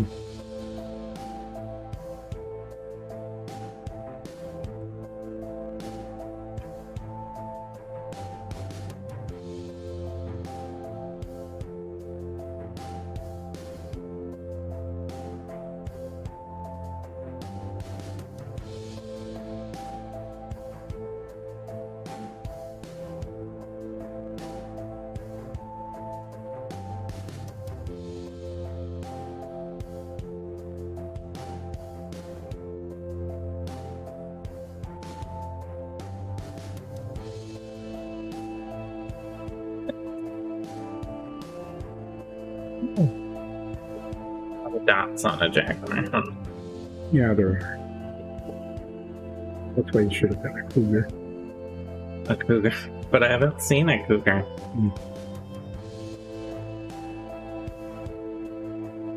We've been in a jungle island, not a North American desert ridgy sort of place. Yeah.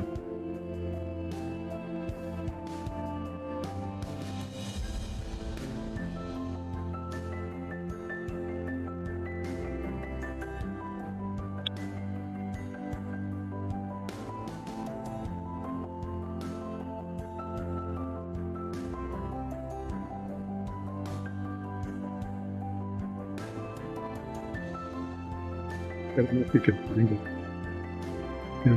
It's your giant anteater. We ran into one. I know. I'm just thinking for a mini. Oh, I see. I was like, we've seen a giant anteater. Yeah, that's why we need the mini. That would be fun to paint too.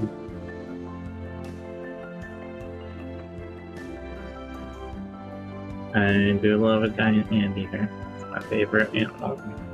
It'd be especially effective in combat against giants. Yeah. So there are ant people. Oh yeah? Yeah. Are they little?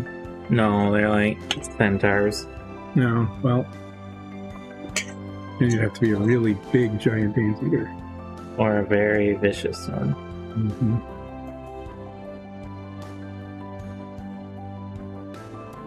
Okay.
We're getting these rounded corners done. Then I'll do the inside corners. And then the necromancer tool, which will actually take quite a while because you have to go very carefully around the whole outside edge of the pool thing. Mm-hmm. So maybe that'll take a little bit.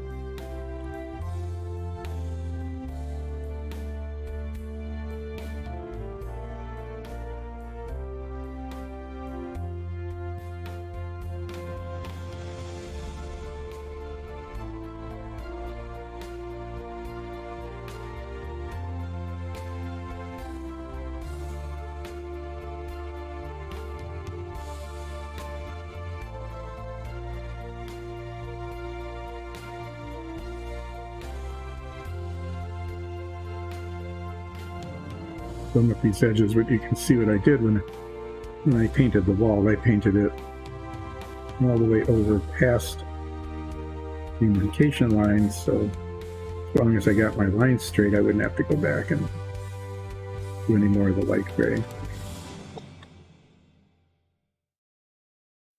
Got those done. Now I'm going to do the inside corner. Fairly small, but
it's amazing how you can get paint on parts of your hand that never actually come anywhere close to the item being painted. Mm-hmm. Like up here. How did that get there on my thumb?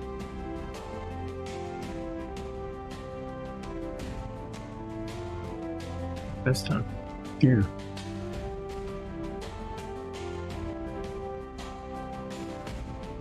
It's a trans-dimensional paint jumping. It used to be something like that. Mm-hmm. How's your spotification coming? Well, you have like the front third of it done. Sort of.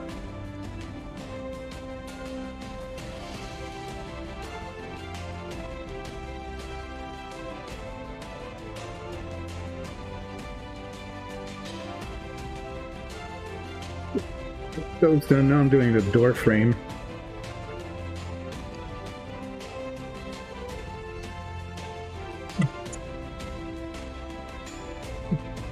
All segments, and then around the back. I'm trying to decide where the delineation line goes.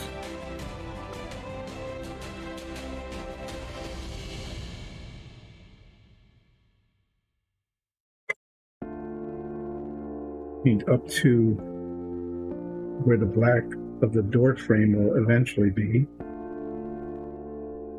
Probably should have painted that in first, but I didn't. When I do that, I'll have to be slow and careful.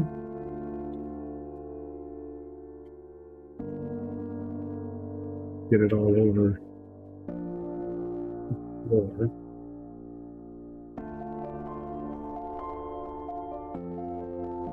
The dividing line.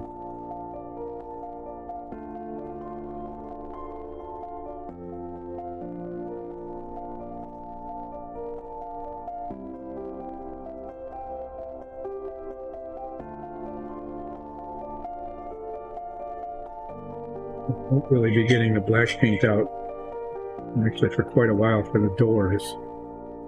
That's the third color that goes on the 3 color doors.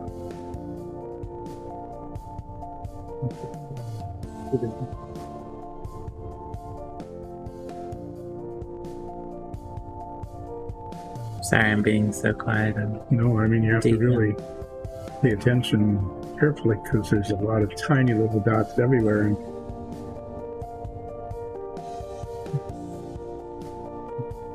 back over and repaint and repaint. Ideally.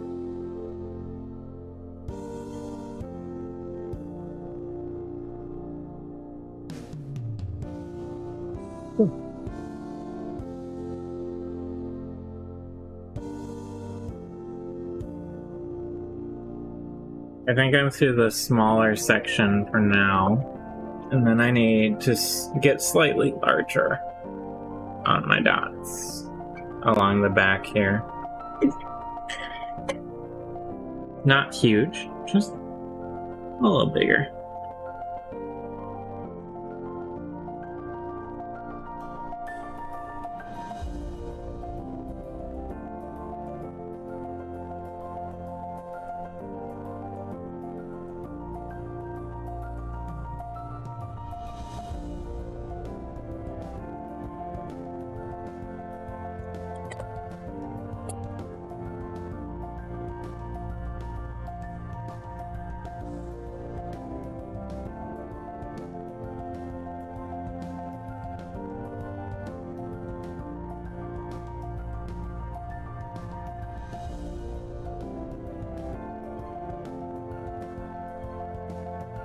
Okay, so lines are painted in. Now I have to paint all the way around the outside edge of this pool. So that'll be the next challenge, getting that done.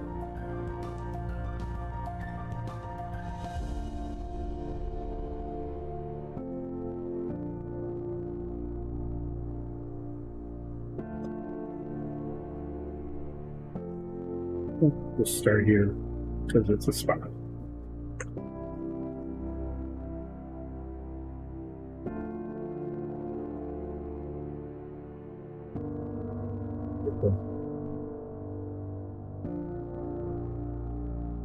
Base later.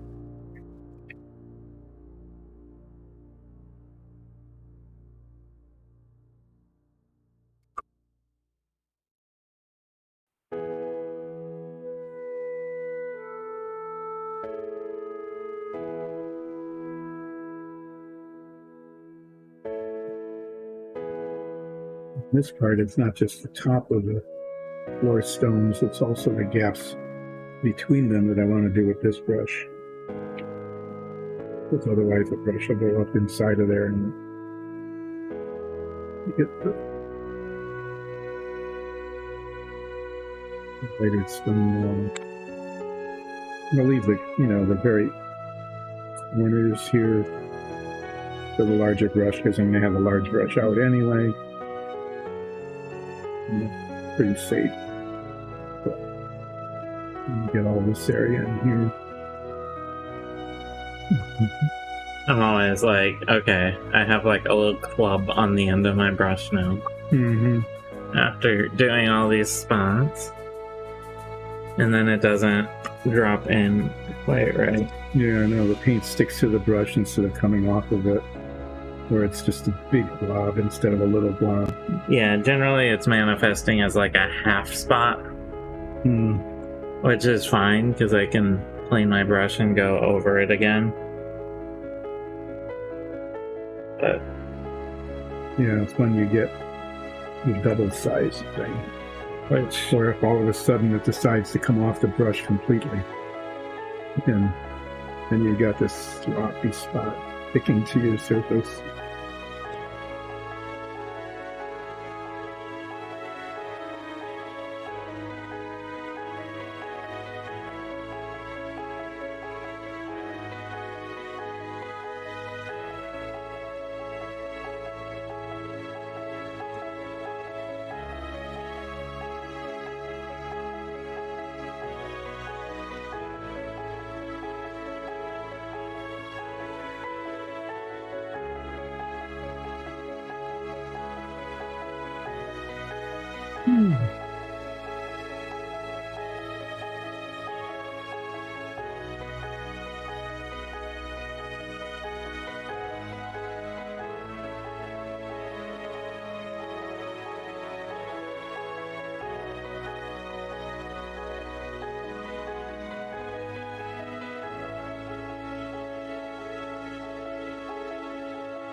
Jaguar, Jaguar, Jaguar.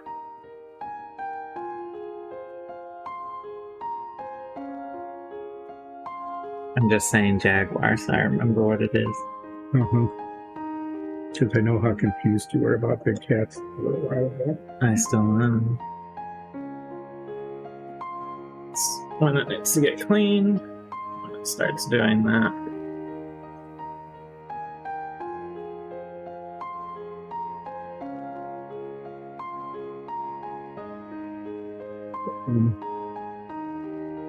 Almost 70% done with this. And then I'll get the larger brush out. I don't have to wait for this to dry, even though for the most part it will be, because I'm going to be just painting the same color up against the same color as I do the rest of the floors.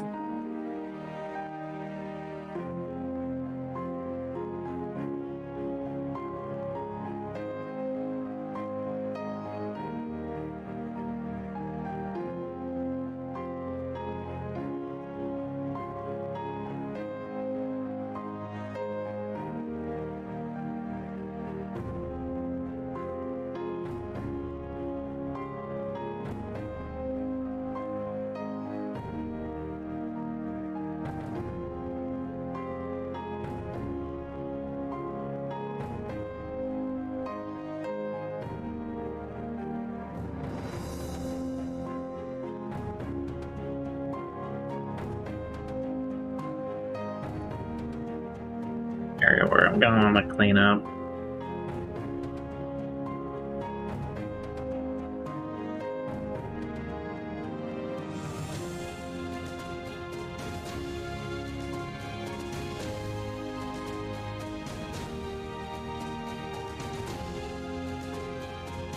Take this around and see how this looks before I put the small brush away.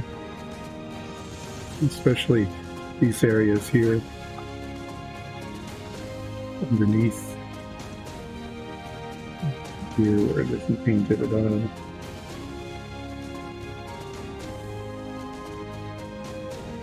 There looks fine from the top, but on the side, yeah, it's really unfinished.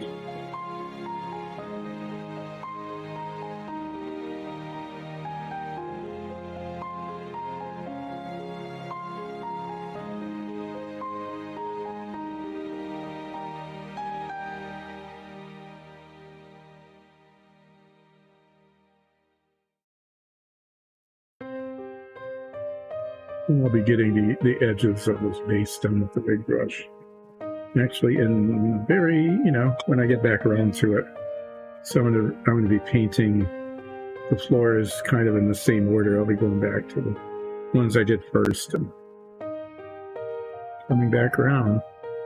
Okay, well, that looks pretty decent. So, push this off, get out the fat brush, and paint floors. Oh yeah. For some reason, my ponytails while I'm doing this always break loose. One thing I can't forget when I do the floor part is there's two tiles here that are just floors. Forget those because then anyway, yeah. I'm gonna put a glove on even though it's a little late in terms of some of the little spots. But in painting the floors, oftentimes there's not much place to hold it. I'm going to save these guys until the end because I'll definitely get paint on my gloves, but there isn't any other color to swap it on, so. Now, I go back to these corners. Big brush. Paint the gaps between the tiles. Surface.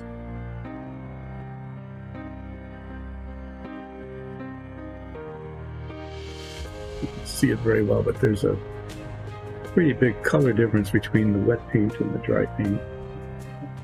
And definitely a gloss difference. You can see where it is.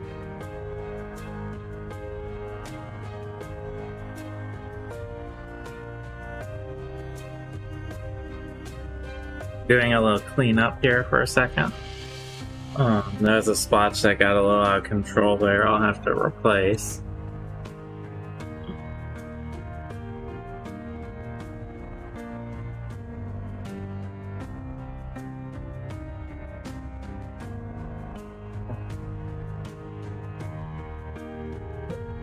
here on the surface of these floor tiles, floor stones.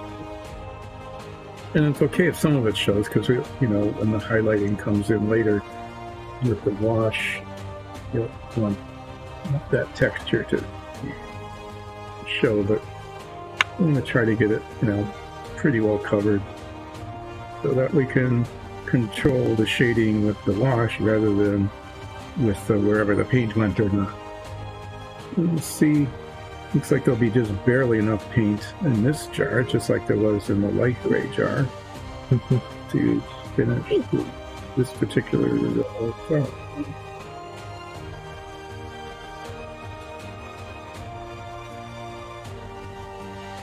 It was swirly thick, meaning that if I move the brush in a circle like that, it covers better. Kind of weird, but if it works right, it works.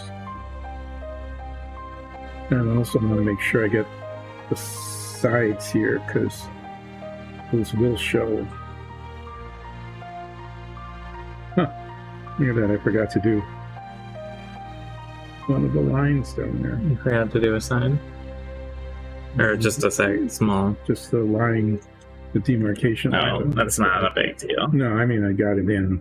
It was easier to do with the little brush, but... And on the sides, if it bleeds slightly over, it's not going to be you don't see it. a big deal.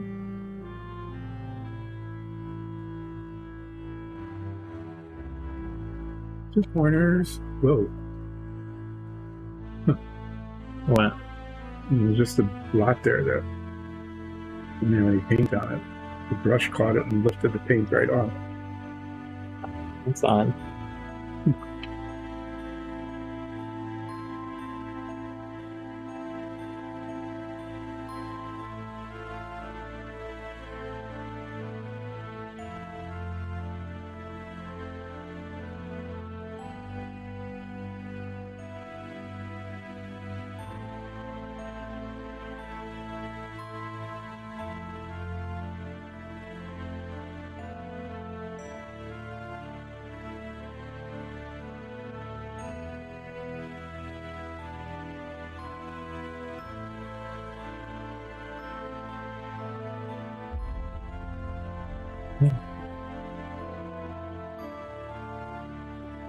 Yawn. Sorry. And Getting spotted out. actually, what I need to do is give my paint a bit of a shake. Yeah, it's getting. It's separating a little, Yeah, just because I've had it open. it's been open a long time. So just giving this a little shake will mix it back up, and I can use some of the cap again. Yeah, and I just did to the wall all of what I promised I wouldn't do. Using a little brush. Yeah. That's what cleanup's for. Yeah.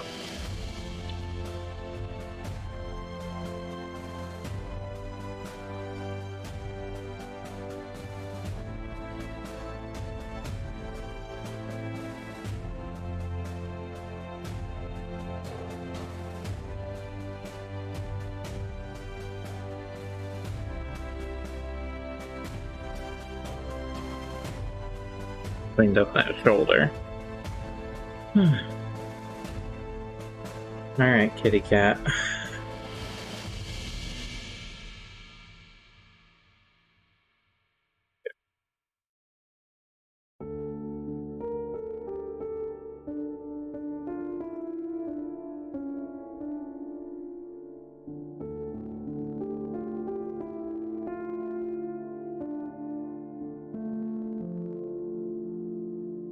These just get black wash everywhere, don't they? It's on the floor. Once everything is all set, yeah. Set in stone. So once these are done, the next step on the walls would be to paint in the highlight stones with a brown color. And it's not a terribly hard job, but each stone has to be more carefully painted so you don't swap it onto the adjacent ones. And you have to kind of pick which ones you want to be brown and not, because you don't want too many of them brown. You want enough to make each wall on its own interesting, rather than just as a set. And you might just have a wall standing there. So that one takes a little bit of time. And you also want to have it so that the stone that you paint on this side is the same as the one on the other side. Even though you don't usually see both sides at the same time, if they're off at all, even certainly by more than one, it will be pretty noticeable.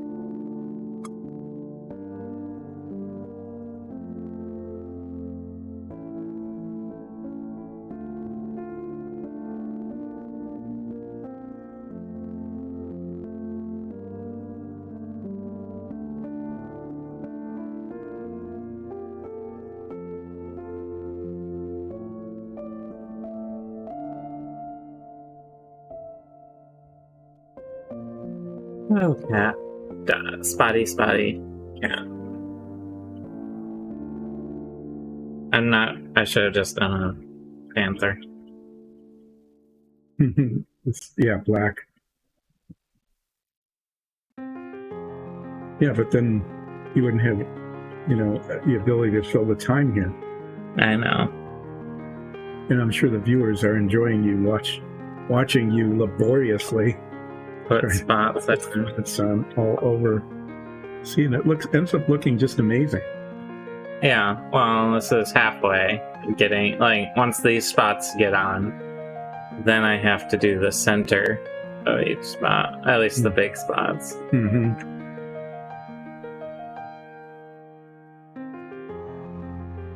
Yeah, with a tiny little dot of the kind of brown color.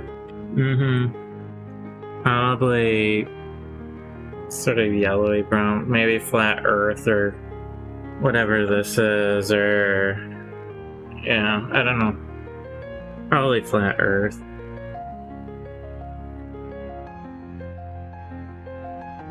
Just have a huge club of paint drying on it.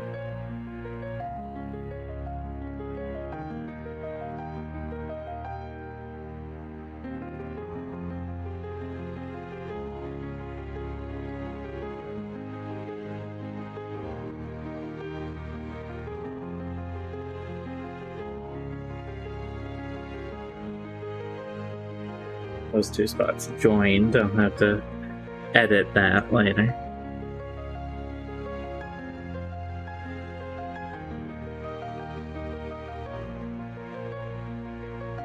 Put a little splotch of dark sand in between them in order to separate the dots.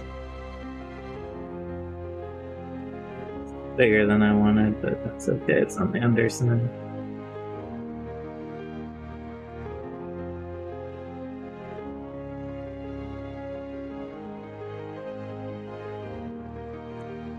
Oh, alright.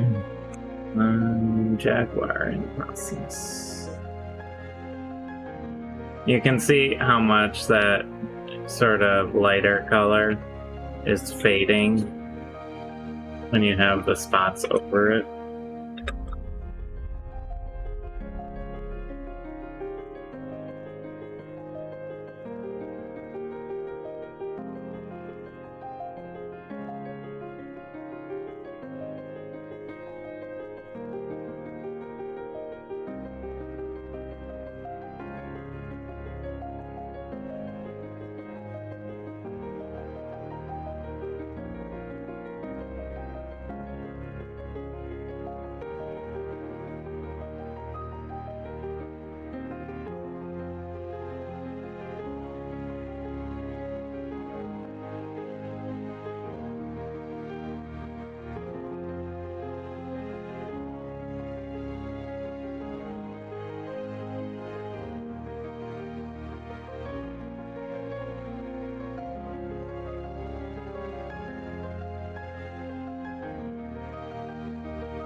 when I saw this in the jungle in the game. Yeah.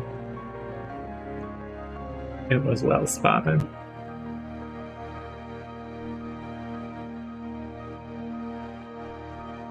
You know, some things are just so amazingly awesome when you say them that you can't even respond.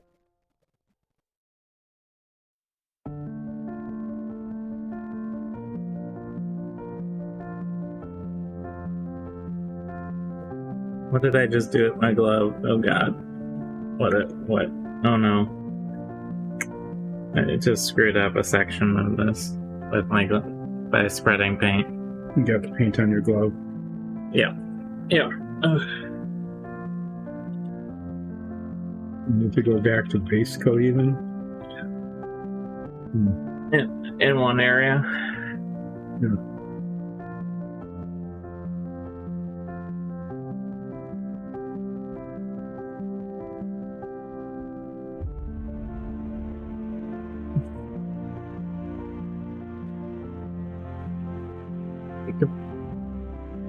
Okay. It's fixable. Yep. That's why this is a relaxing painting show. Yeah. So people who are watching can see how relaxed you are, regardless of what happens.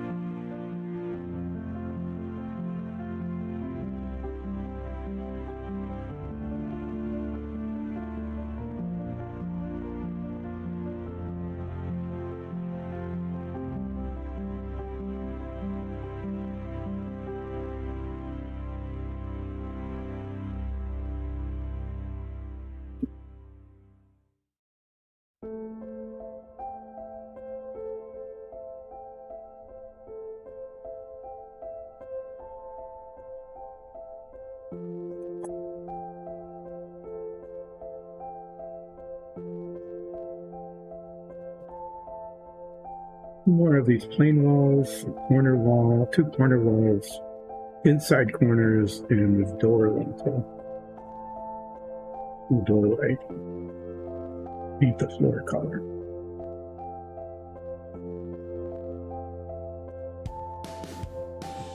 Paint in this jar. I don't know. I'm giving it like only a 50-50 chance of making it to the end of this. I like those odds. Yeah, there's a lot of surface area on these floors, and there's not much left in the jar. But that really doesn't matter much because we've got several more jars of this. There's some colors that we end up just using a lot of. Because there's a lot of surface area on the walls and the floors. So some of the grays, what is it, field blue, the really dark bluish color that looks great when it's blackwashed. Yeah, I can.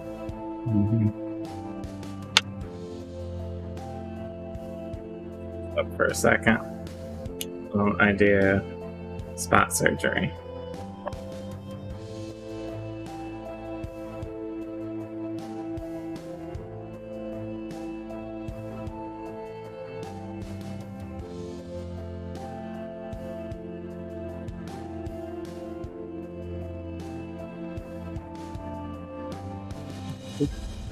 Yeah, as I'm moving along through these tiles, each one that's coming up has just more, except for the very last one, which is the pool. It's got more surface area on it.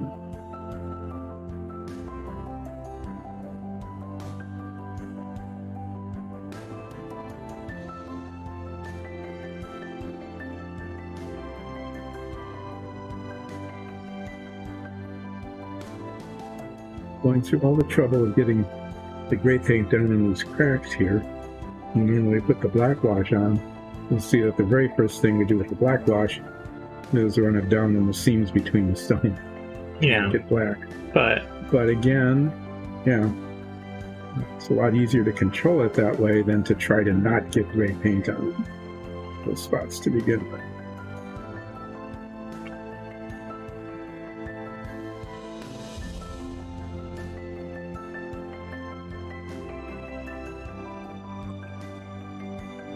So, spot deletion happened, where I smudged on the arm, and now it looks really funny.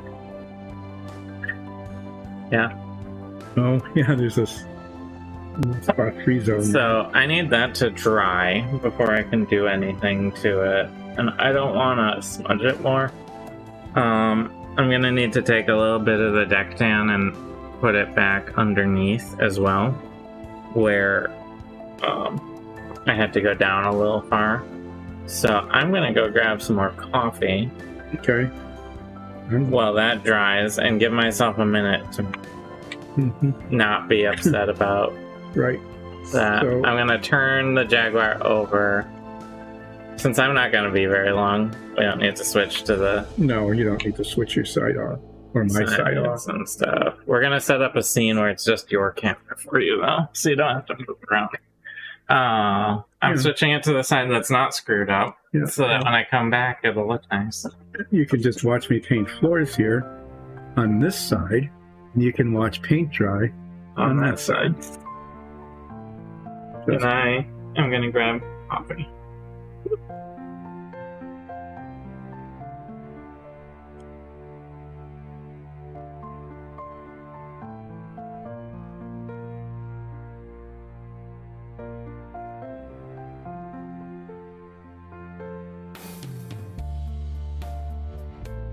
Lots are coming along really well, but sometimes, when you're painting, paint goes where you don't want it.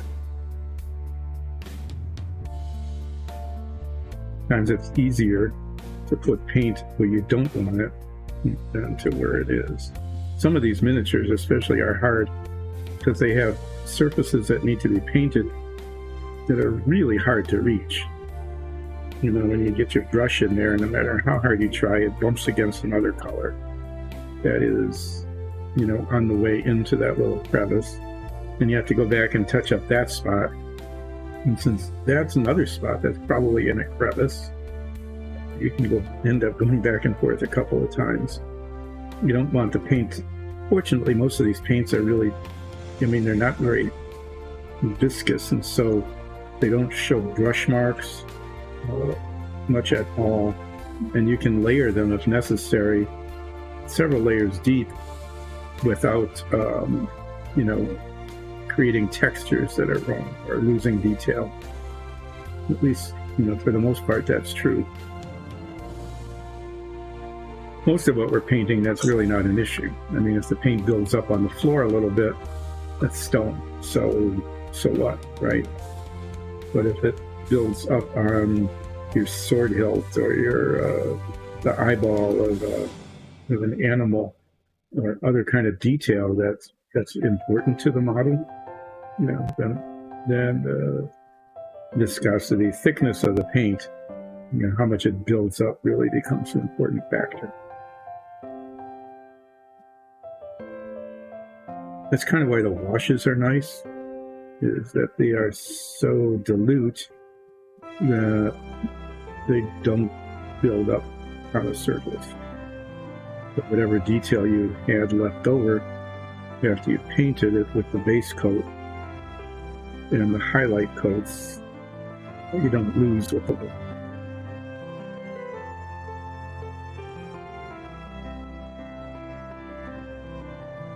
We're limiting ourselves to pretty much black and umber or brown washes, because most of what we do are either stone or wood.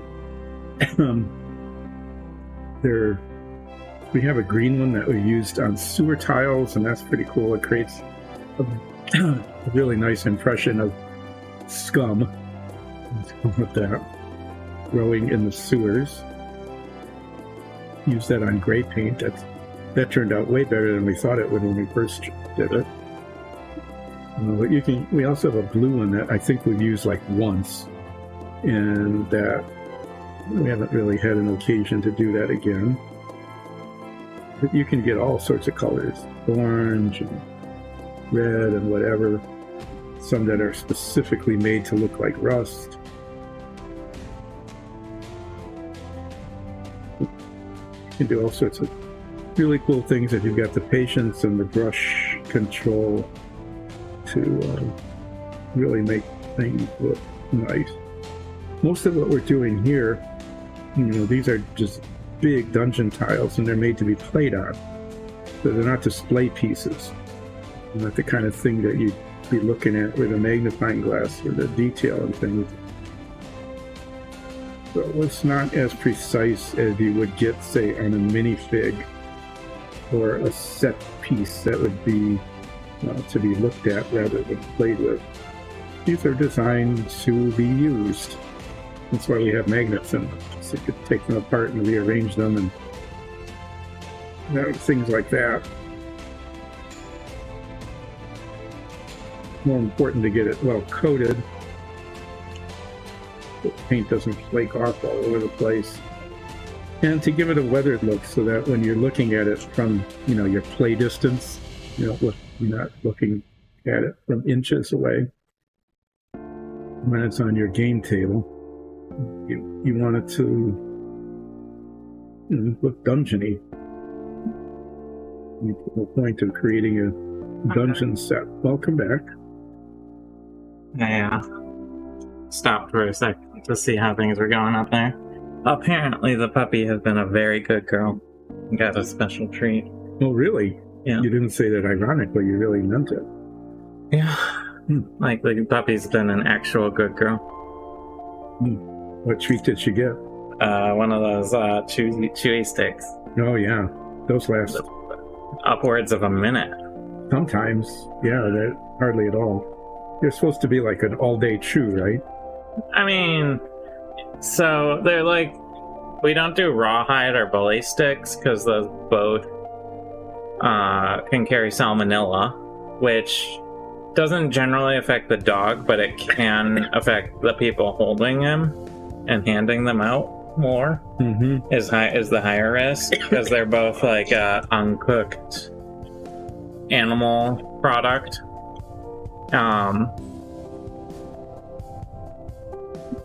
And they're just generally not that great for dogs.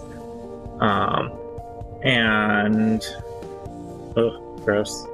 I got down here and immediately got paint all over my finger. Good thing you noticed that before you got it all over. I felt it. It was that much. Wow. So we have there's a rawhide alternative that's like grain and chicken based, sort of little wrapped up thingy. Yeah. And cooked chicken. Cooked chicken, yeah. And they do not last as long though.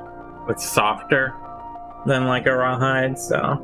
Well, and this dog has the most amazing jaws. And she can just tear up and destroy indestructible toys. Look at it. It says this toy is for dogs that chew. It's like, oh really? Oh yeah, right. And then about half an hour later, you look at it, it's gone. It's in pieces all over the floor. Yeah. Luckily, she is generally a good girl about chewing. Yeah. And after one or two incidents as a puppy, she only chews on her toys. Yeah. We have not really lost. I think one thing we lost in the last, since she was a little puppy. And it was a thing that looked like one of her toys. Well, we had one remote get damaged as well.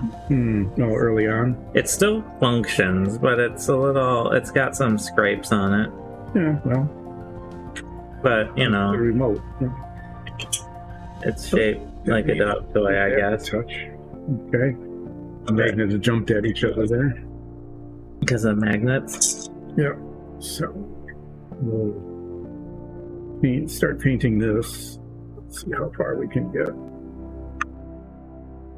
It looks like the 50-50 chance the not lasting half of that 50-50 is, so that's going to win. Actually, I forgot I need to put a little deck tan on the shoulder that I patched up. So, I have the underside in a lighter beigey gray because Jaguars they're honestly almost white on the bottom, but you're not gonna, if I did actual white, it would look really weird in a figure.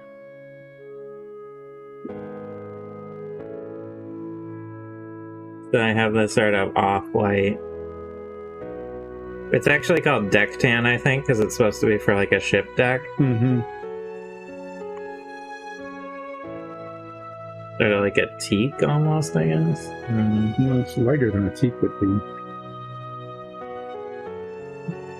Kind of like raw wood, like raw oak.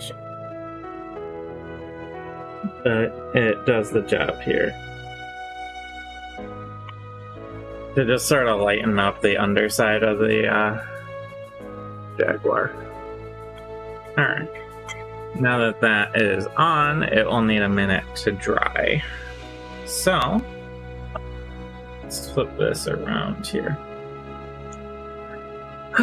Back to spotting, I guess. Ooh, spot on. And drink my coffee while it's warm. Mm-hmm.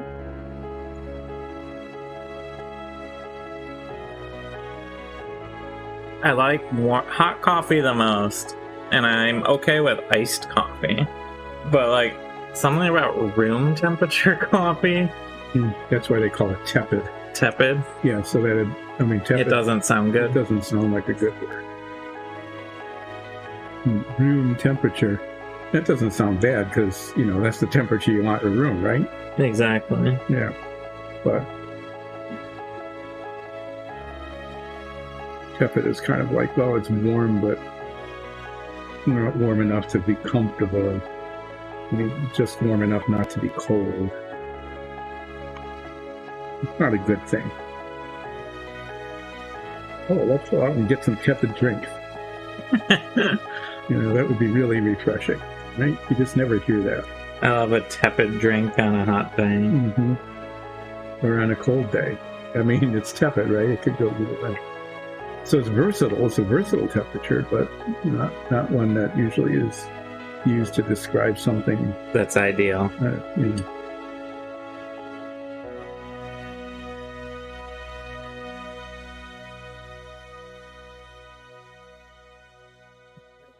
No. See, I was wrong about the paint. I've got left are the corners on this thing and the edges. Oh, yeah, I almost forgot about those again after I remembered to remind myself not to forget them. Lexi's actually okay with tepid coffee. Yeah. Yeah. Yeah, I'm kind of okay with that too. No, not for me. I have to reheat it or cool it even further. Tepidity.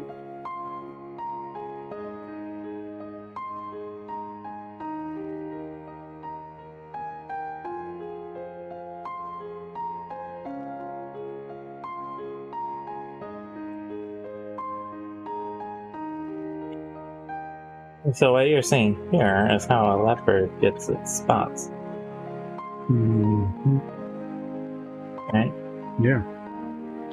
So what I'm going to do is I know at this point, this is where I will get paint on my glove, is I'm going to hold on to this piece in the middle of the pool and at the bottom so that when I get gray on those spots, which I will, I won't mind because one doesn't show and the other one will get painted the base color for the ooze pit, which will be, in this case, some sort of green. I think we decided. Maybe either the flat green or the olive drab, something on the darker side. Yeah, you want the undercoat dark. I was thinking the deep green isn't bad. Flat green or deep green, maybe? Yeah, one of those two. They're both kind of olivey colors. They're not really, bright greens, so it would fit into the slime field motif that we're going for.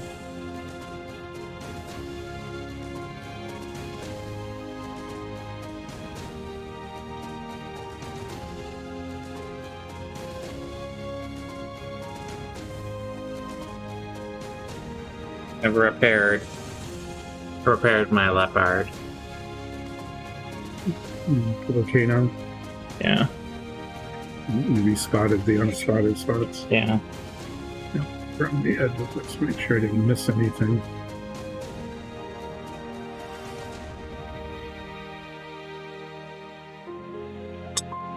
This is a really cool feature, these slime clouds.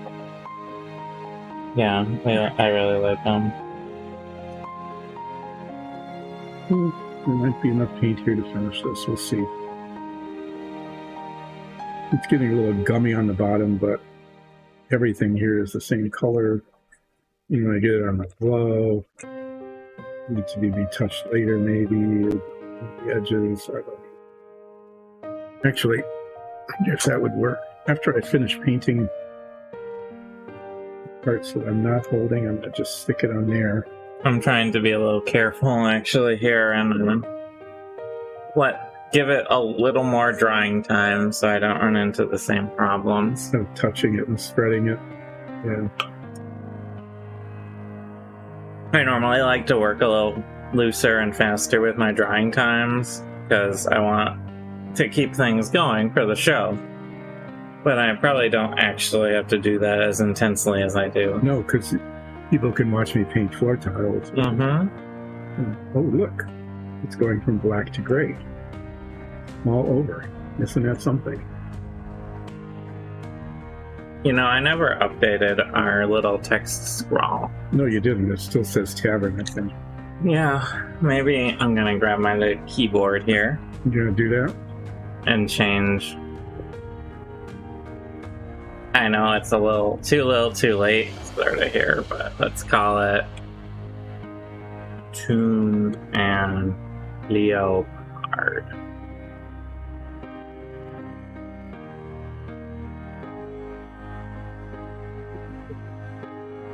Done these before. Touch the other corners, paint this up, look back at the other. So, did you know that in medieval, do you know the mythological medieval creature, the, what was it called? The Leo...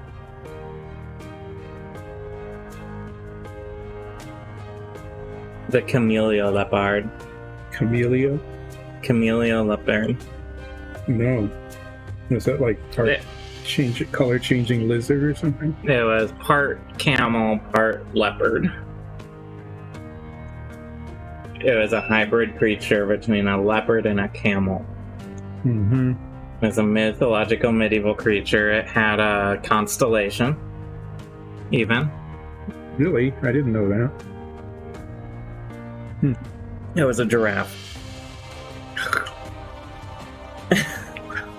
I guess that makes sense. Yeah. It had spots. It was just a giraffe.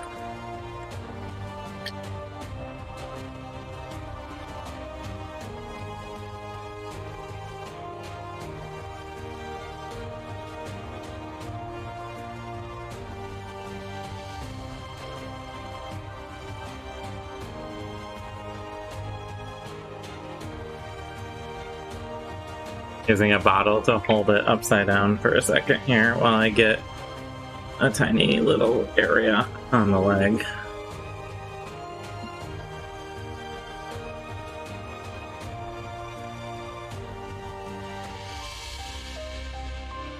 End up this way.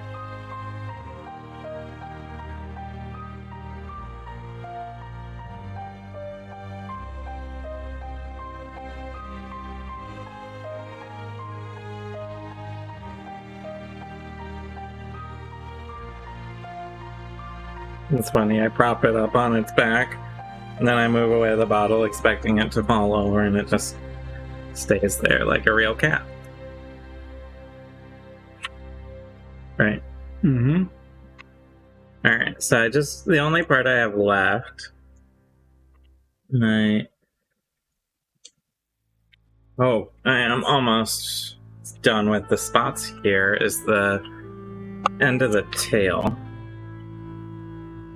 And you'd think, oh, the spots get smaller, and they kind of do, but they actually have fairly large spots along the tail. Yeah, they do. Right along the top. Especially on the top. So, if you see me putting in bigger spots than you'd expect... It's because that's how it really is.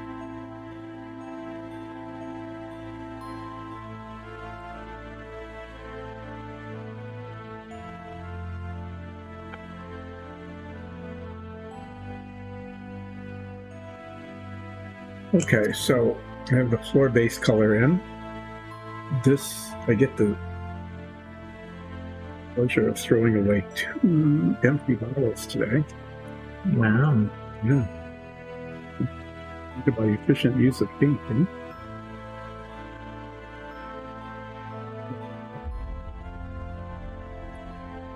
I think could do next. I'm gonna wait for that floor to dry before I paint the door frames here. Sticking to each other. Thank you, Magnet. That's a good thing, usually. These door frames need to be painted black, trimmed out. And the same time I do that, I'll paint this. Just the lintel that goes across the top of it. But while I'm waiting for this to dry, I'm going to go back to the doors. Not the music group.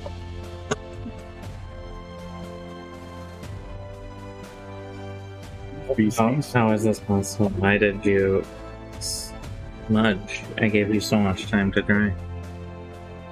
So the next part to do on these doors is I'm going to be painting these cross braces brass.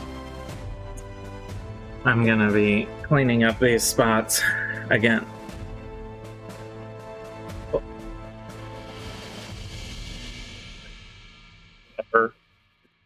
Puma, panther, no.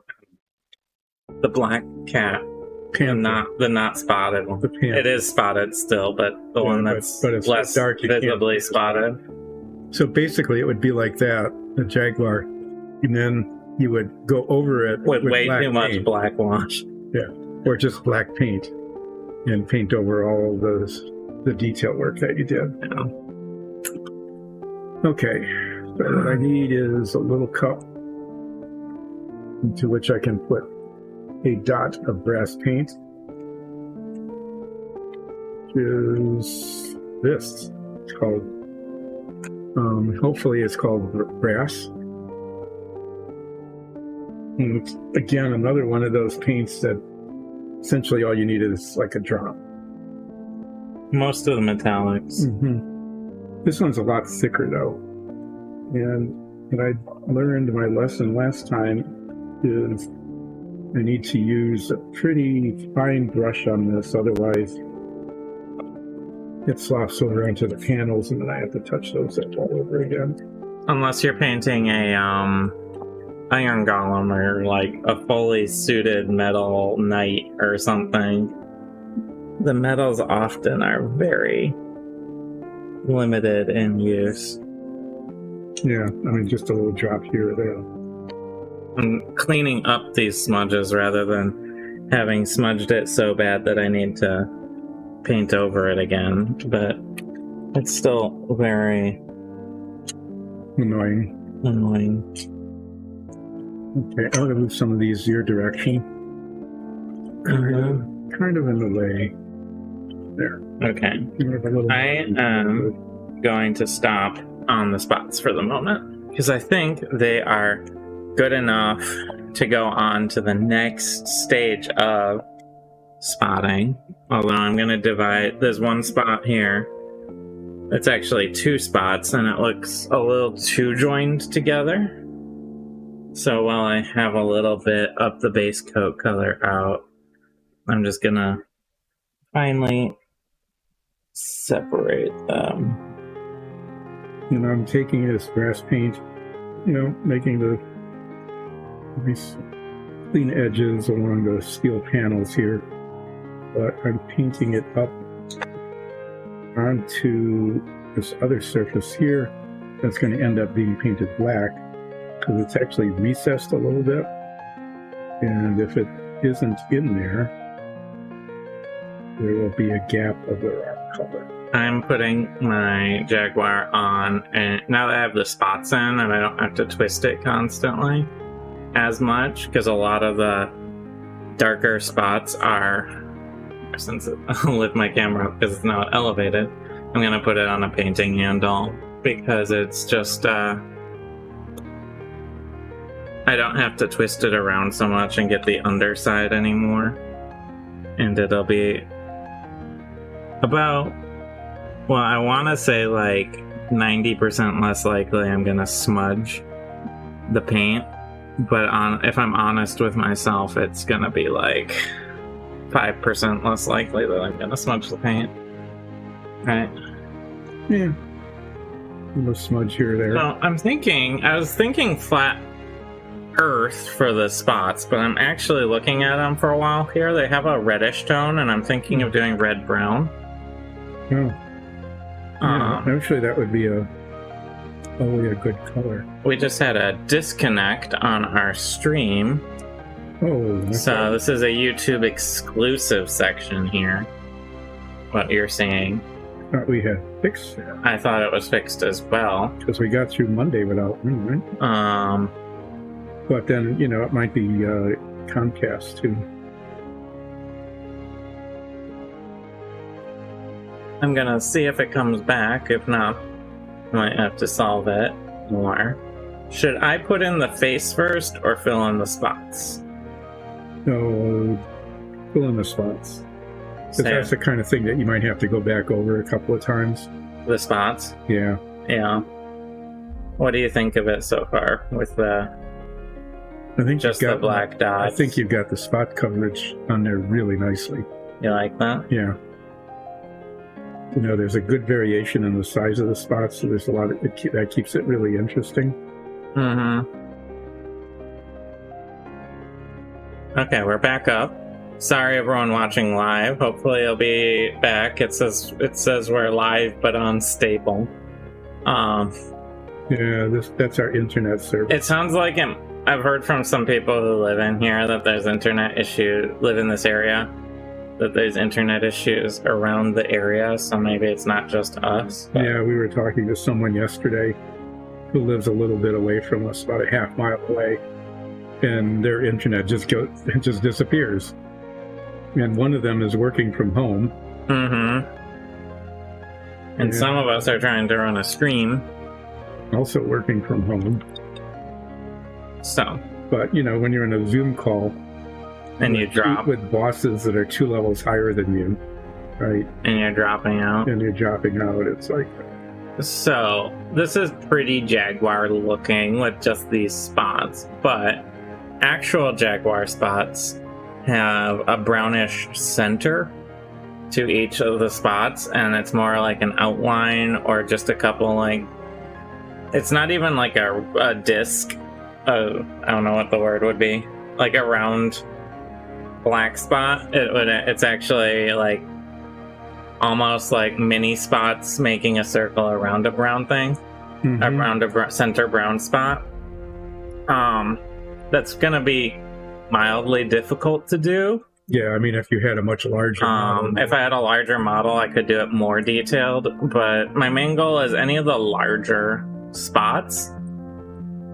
I'm gonna get a brown center in and maybe bleed that out a little to replicate the actual Jaguar spot. So yeah, those Jaguar spots, they look like they're a brown spot, and there's anywhere from like 2 to 5 little spots around. Little black spots around each one. But the reason I put in all the black spots first is so then I can take my small brush and sort of put a red brown in the middle here. And I'm just doing one spot right now in an area that's easy to fix right on the butt here. Because I'm thinking I want to make sure the color is right, basically. Mm-hmm. I think that the red brown is going to be too dark. Just from an initial. Yeah, I mean, it really is kind of it's a very light yellowish ripple. So I think the flat earth might be the ticket. So if you see here, that's where I put in a brown in the spot, and you can barely make it out. You can only really see it because it's shiny. So to continue the testing process, I'm going to take this lighter one. It's called Flat Earth. And I'm going to be doing another spot test. Right? Yep. That's a thing that people say, a spot And test. you can compare and contrast. And if you don't like those, we have like buff and We have, I can go lighter. yeah, we have a bunch, 2 or 3 lighter options if that one's still too dark. I'm going in the spot right next to it. Because if I need to, I can just go over that whole area. Or just paint lighter color over the darker one. I can paint black back over them. I mean, it's better. Still too dark, probably. I feel like I want to go lighter. You know?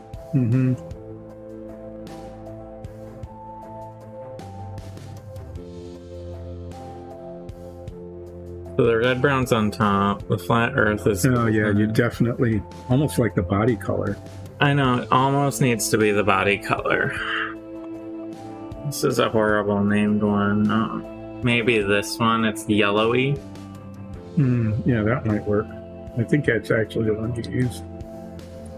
On the previous one. Yeah.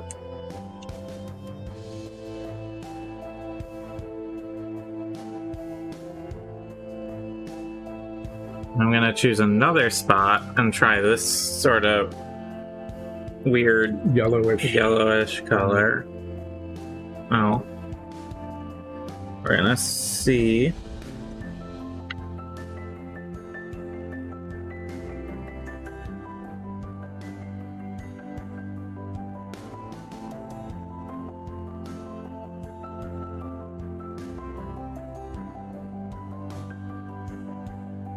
It's closer. I'm not sure if I love it. But I want to give it a chance to dry and everything. Yeah, the colors do change as they dry.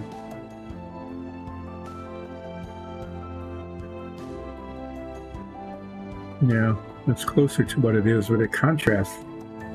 It's so red compared to the body color. I would just go back to the body color. Just go back to the sand almost. Yeah. I could try the leather brown. That's... I don't know. You know, they're just little individual spots. And if it means finding the right color... Yeah, it's better to do this on spots that you can paint over and start over with them. Yeah, this is like the... I'm gonna call it... You get too far along and you go, oh, I don't like it, and you got a lot of work to do to recover from where you were. So that's the leather. You know, that's not too bad. Yeah, the leather isn't too bad. Right now my Jaguar is named Joseph because it has an amazing technicolored butt. Sport coat. Butt. Just butt. Okay. Played by Donny Osmond. The butt is played by Donny Osmond. Just the butt. It's one of those pantomime suits, you know, where they have like the butt. Someone's in the butt and someone's the head. Donny Osmond's the butt and Marie is the head. I don't want to think about that, really. Reliving your past? No. Back when they were popular?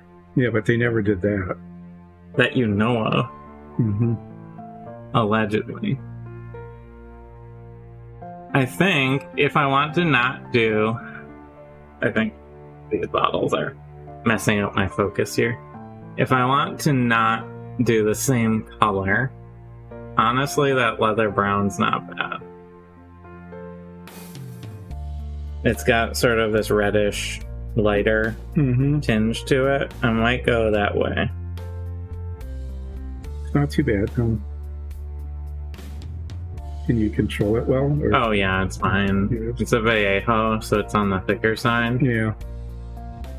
I think I'll go leather brown, actually. So, first things first is I want to cover up the test spots that are not the ones I want to do. right? Yeah. Otherwise, you'll forget about them, and then there'll be these weird spots. We're being visited by a DM. Hello. Oh, here, since you're here, you can give me your opinion, Lexi. Grabbing a supply out of here.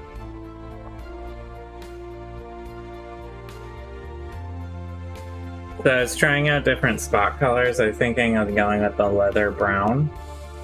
It's the red brown flat earth and this weird pinky. Yeah, yellow. the leather brown looks the best, I think. I think so too. Yeah. Yeah, leather brown. Alright. Bye. Well, goodbye. Thanks for stopping by. All I So really need is like a tenth of a drop. some of these test spots I did are actually taking a while to dry because they're a little thick. So I'm actually going to dab them off the wet spots very carefully with a brush and wash in between each one. That way I can put the black back on without worrying about mixing the colors too much. Yeah. Alright, so repair my test colors, my test spots, except for the leather brown one.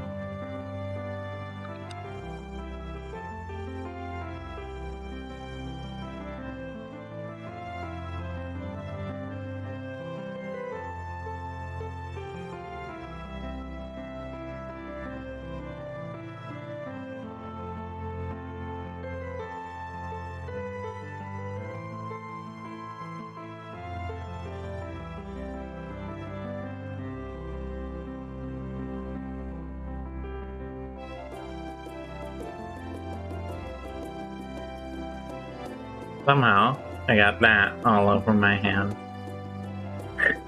Even though, Look at that. That's amazing. yeah, but I'm working on a paint handle now, so it's not as dangerous, which is nice.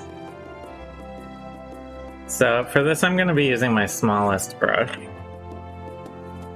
and it means I'm going to have to reload the brush quite often. Yeah, like every dot. Every dot or every 2 dots, probably.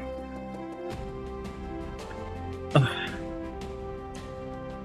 All that rain the last day or two set my allergies off. It's gonna rain again until tomorrow night. Pretty exciting. We're gonna go morel hunting tomorrow. Yeah, we are. Every other year we find one. Yep, we're that good.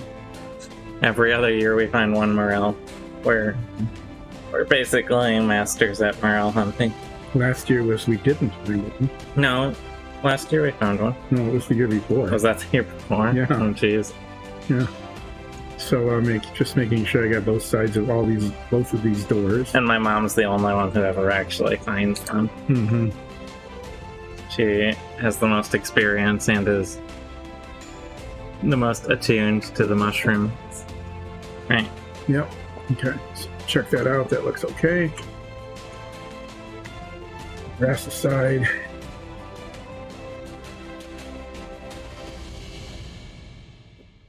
Now is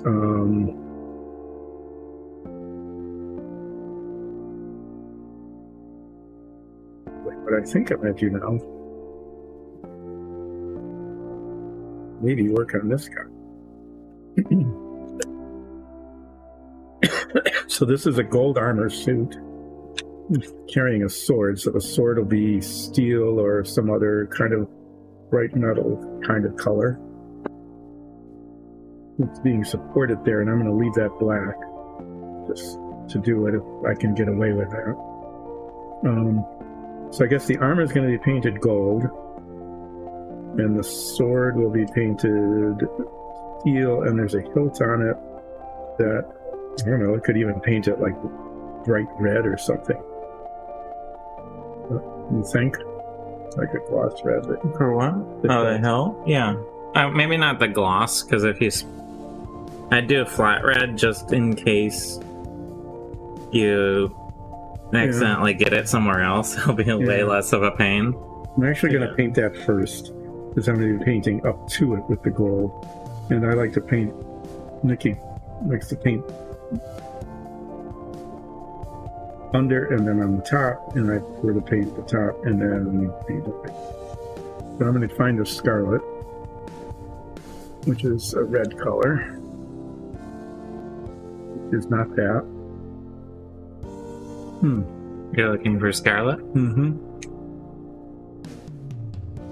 Need like the smallest little bit of this. And just paint the hilt of the sword. Oh yeah, scarlet will be good for the hilt, actually. And then I'm going to paint the armor gold. Well, yeah, I'll paint the sword later. Just taking it right off the tip there.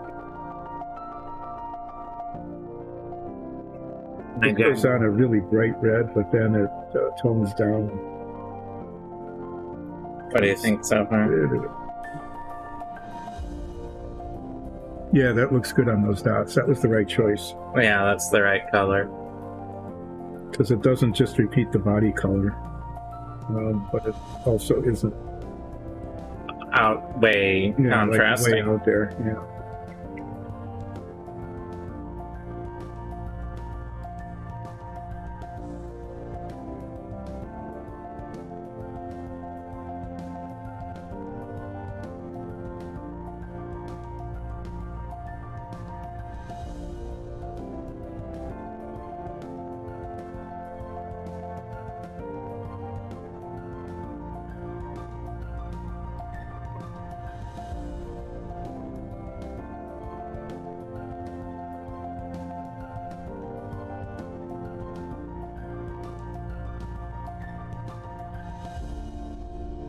I mean, that'll be good. It's not necessarily the most authentic hilt color, but, you know, this is a gray. And that's not like the actual body. No. The body's inside. Right. That's a sculptural thing on top. Right. It's just like somebody had an extra suit of gold armor laying around, you know, for reasons. Because you're, the wealthy elite class. Yeah. And they just said, well, you know, gotta do whoever's something. buried here owned it, so now it stays with them. And no one would ever break in and steal it. Or become a necromancer and take over. Nobody thought about that. So there. Okay. Well, I always felt like in a world where necromancy is a known factor, why would you not stick to cremation almost exclusively? I don't know, religious reasons. If you're like, I don't really want to be a skeletal minion when I'm dead, right? Yeah. I'm going to paint since I'm waiting for other things to dry, I'm going to paint the inside of the pool. It's just got nice bubbles all over it, and those will show through when the realistic water is put in. And I'm going to, I don't know. Yes, I could probably use this bigger brush and push the paint up to the edge of that without making too much of a mess, because this is going to get covered in green slime anyway. I'll give that a try. I'm going to start. Well, that's to look kind of creepy. I think the deep green is really dark, which is nice to sometimes have an undercoat, but the flat green is a little more yellow in it. That might look better. Yeah, I agree.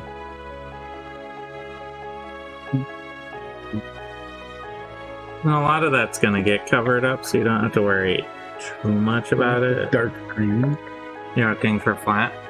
And it's flat green with a bright green cap, which makes no sense at all. The color on that cap doesn't even come close. You can see the color of the paint. It's not even, it's nothing. Use the same color. I don't know, the green cap is actually a little darker. Whatever, it's wrong. I'm going to paint the inside of this pool. Nikki turned into a swirly, slimy mess. Intentionally. Yeah, and then Jaguar slots. Hey, I said they're a cat. Jaguar. yeah, well done. I'm just going to paint This is a learning show. up to the edge of that, so it doesn't get up over the top. Most of this color, sometimes even all of it, will end up not showing because it'll be covered by slime colors, but you want a base underneath just in case something shows through,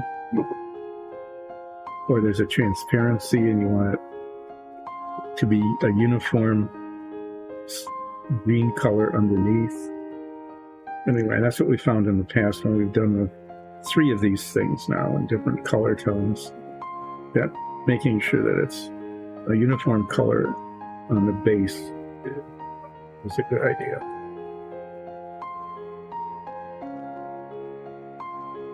This is way better than the original one. The first one we did came in 4 parts. Mm-hmm. It was just the outside rim, and the rim wasn't that cut stone either. It was a rough stone. And you had to glue the 4 parts Together onto a base. to one base, and then fill in the gaps, because there were, which still showed through even after layering on the water and everything. And It was a huge thing. And the bubbles were just accidents, although they look kind of cool. Alexis did an amazing job at redesigning this. So it was just one seamless piece with built-in bubbles and this nice rim around the outside.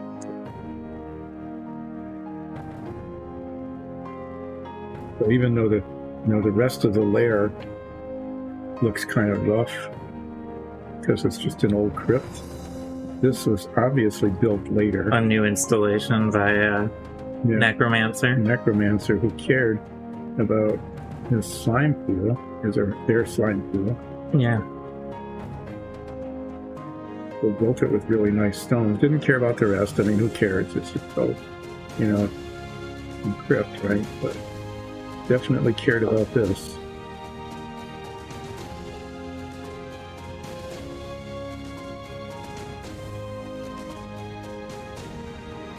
This is where the necromancy work all happens. I sometimes like to just back away, take a breath before jumping back in. Make a sigh. Yep, that's taking a breath. How do you feel the Jaguar is going? I think it's looking really good. Yep, you just got a few more spots up there near the And then I have to do the most gentle shading of my life to help. So, the funny part is, this is good camouflage, obviously. It works for the Jaguar. But I also need you to know, like, when you look at it, where is the arm start and stop? Rather than just see a big splotchy cat. Right? So I have to sort of counteract that by very, very, very carefully doing some shading. So that's how the slime pool will look. This is the paint when it dries. And this will end up being glossy with swirls of and it might seep up green and yellow. It might seep up onto that lower step. Yeah, and little splashes and things. So that'll be kind of a cool thing. Looking forward to seeing how that looks. That's the base coat underneath anyway. Just to make sure that the tone is consistent. Let's see. I'm not sure there's going to be time to get all of the highlight bricks in today. Yeah, so I'm wondering. I think I'm going to just continue to work on the. My goal today is to finish the spots. Yeah, and you should be able to do that. Yeah. Not necessarily the shading. No, I'm not gonna. I'm probably gonna wait on the shading because I want it to be very dry. Yeah, you don't want anything to start running. So what I'm going to do is a couple of things. I'm going to paint the door frame here and the frames on the doors so the brass is dried far enough. Using this color that I'm not going to go and reach because I'll not. Thank you. I'm guessing that's the color you want to. Yeah. I'm going to do that. Finish the door frames. There's 2 of those. Finish this. It's basically going to be black on black. You won't see too much difference other than the gloss until it's actually dry.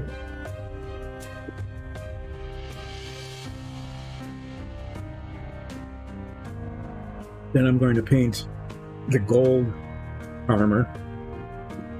That will dry really fast. Then I'll paint the sword. Actually, I'm going to use this natal black.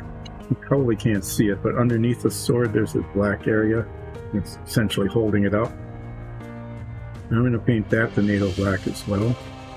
Might have to go back and retouch it after I get the gold armor done. We'll see. And then there's a space between the legs that has to be painted the dull aluminum color. So there'll be some back and forth on this. But at least I want to get the base coats in so I can begin to see Where things are.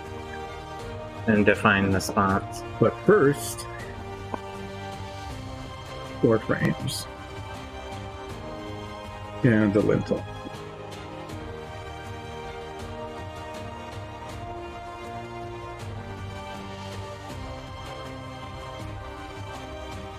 Yeah, this particular color was purchased kind of accidentally because I couldn't get the color I wanted. But it's been a very nice color. Sometimes you don't want full black, especially when you're doing nature things, and a lot of things aren't like black. They're off black. And this is kind of, it's got like a little bit of red in it, I think. It's actually warmer is what it is. So colors have a warm, it's referred to as warm and cold, and it's about sort of the tonality. There's like a saturation that happens. Warmer things tend to be a little redder and softer feeling. Colder things tend to be a little bluer and has like more of a hard feel to it because of that. This door frame has kind of large surface areas, but I don't want to bother getting out the big brush just for that. I'm using this brush. The thing is, I'm using the gloss basically in the light. Make sure I'm covering where it needs to be covered. Paint a little bit up on top there in case it shows through.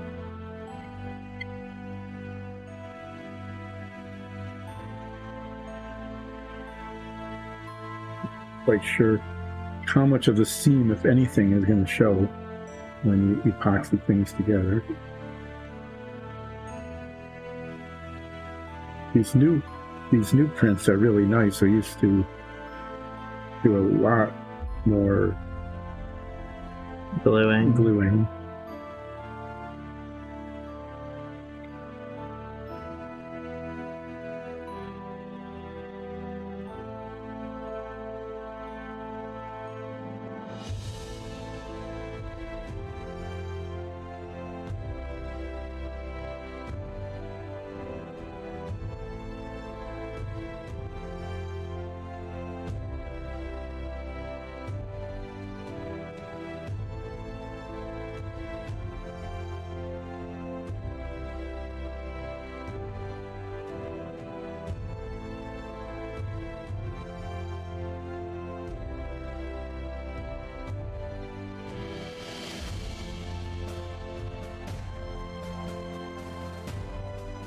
Other side.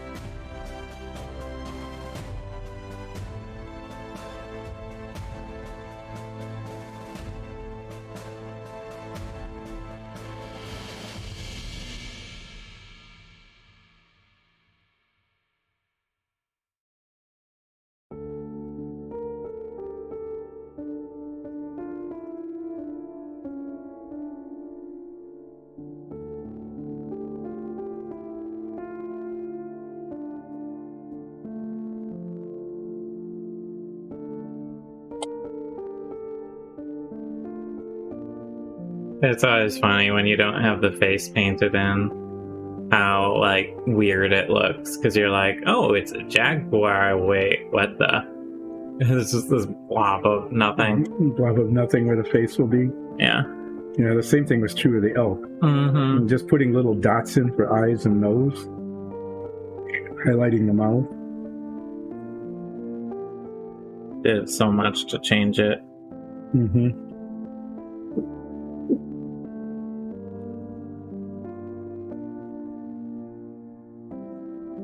What I'm doing right now is just turning it around and looking for spots I might have missed that need the brown.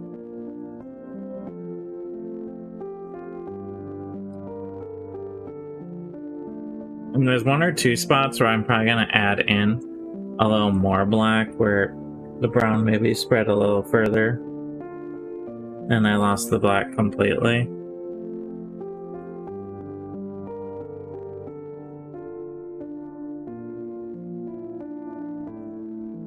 Well, when you put the dot in. Mm-hmm.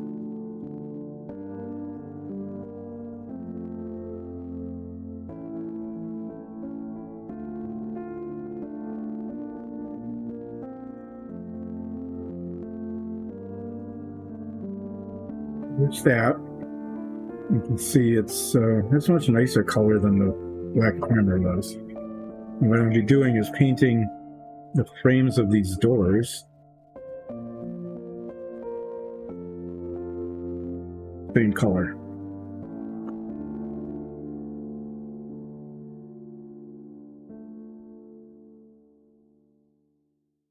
Ooh. Leopard is coming along.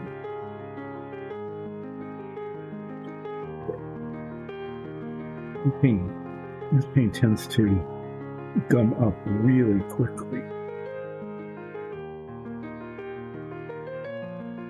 Abandoning the bottle cap. No.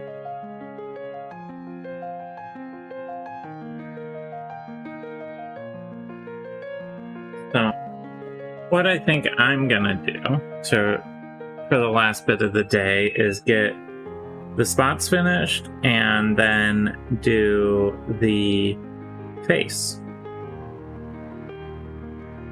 At least get the face in a rough way. Mm-hmm.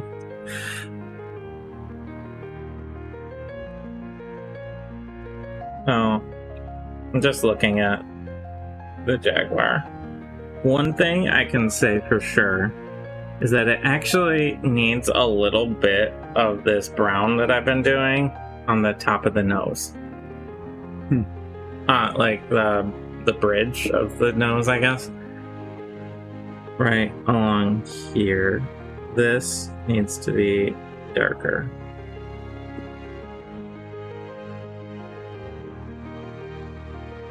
I'm gonna go down a little further because I haven't put the nose in yet. So That's kind of what the door looks like. It'll even out as that dries. Now I get the other side. And then I'll paint the edges.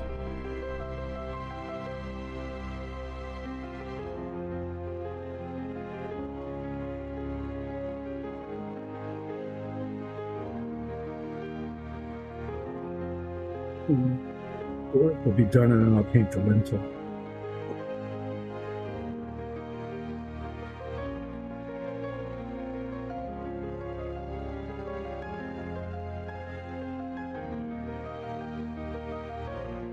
I'm being a little messy here, but I'm gonna go back over it afterwards with the dark sand. And I'm just waiting for the spots to dry a little. I'm getting this nose darkening in while I wait for that, because I'm gonna go in with the black and clean up a spot or two, add a tiny bit of black back in. But in the meantime, this nose is a darker color, so I'm gonna introduce this darker brown into it and then pull it back by taking the dark sand, the base color, and going back over it to redefine those edges. I'm just painting the edges of the door. Because when it's closed, you can't see these, but the door operates. All of our doors open and close. Which is always fun. Mm-hmm.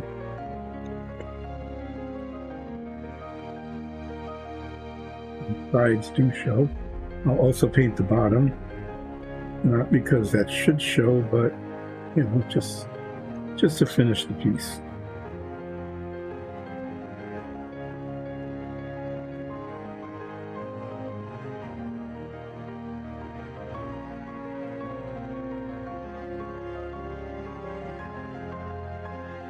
All set. There's our Jaguar.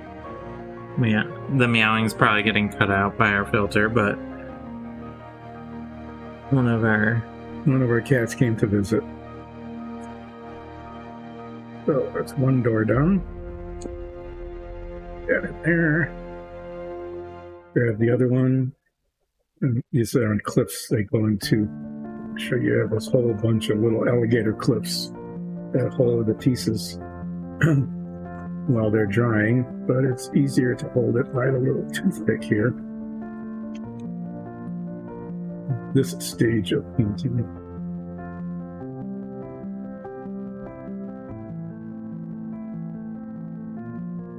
It looks a little silly because it's just the dark spot right now, and there's no face yet. Mm-hmm. But that will actually pay off later when I put in the black, having that little Furbog nose. furball nose. Yeah, exactly. That is where Jaguars got the inspiration for the nose. They were developing noses. Yep. And all the noses they chose. They chose the furball. Mm-hmm. So you're using the NATO black right now, yeah? Yeah, do you need it? I will. I will not be using it for very long. Yeah, that's okay. I can wait for things to dry. And my hand's cramping a little bit. Yeah, that happens, doesn't it? So I'm just gonna show off the spots. So you can see that deck tan looked a little too gray before, but when it's all unified by spots, it actually works pretty well. Don't you think? Mm-hmm. Yeah, it does underneath. Yeah, a white would have just been Way too much. way too, fake looking.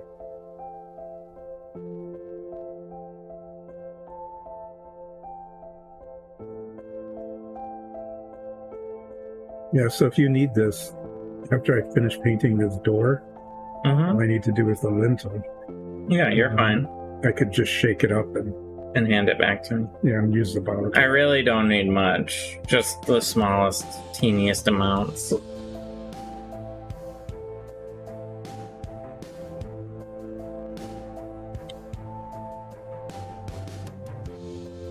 I don't know why I do so much wildlife painting. Well, I do now, actually. I'm a druid. Mm-hmm. Do you need it? Yeah, if you're all set. Well, I can just reach over and. Oh, I see. Oh, yeah. No, that's fine. I just wasn't quite processing what you were doing. So I'm... Basically, there's one or two spots that lost a little too much of the black. And I just want to try and reintroduce it.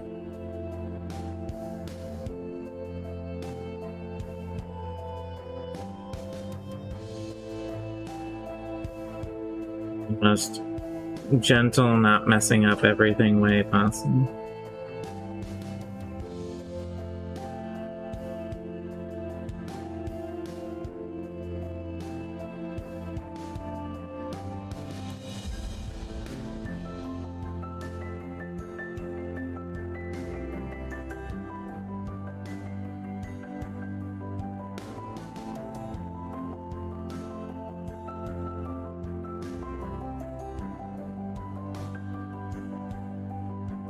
That'll be good for now, and then what I can do is go back over in the gentlest, not messing up way possible.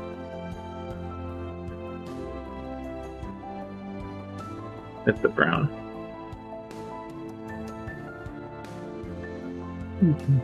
Need to do the edges of this door.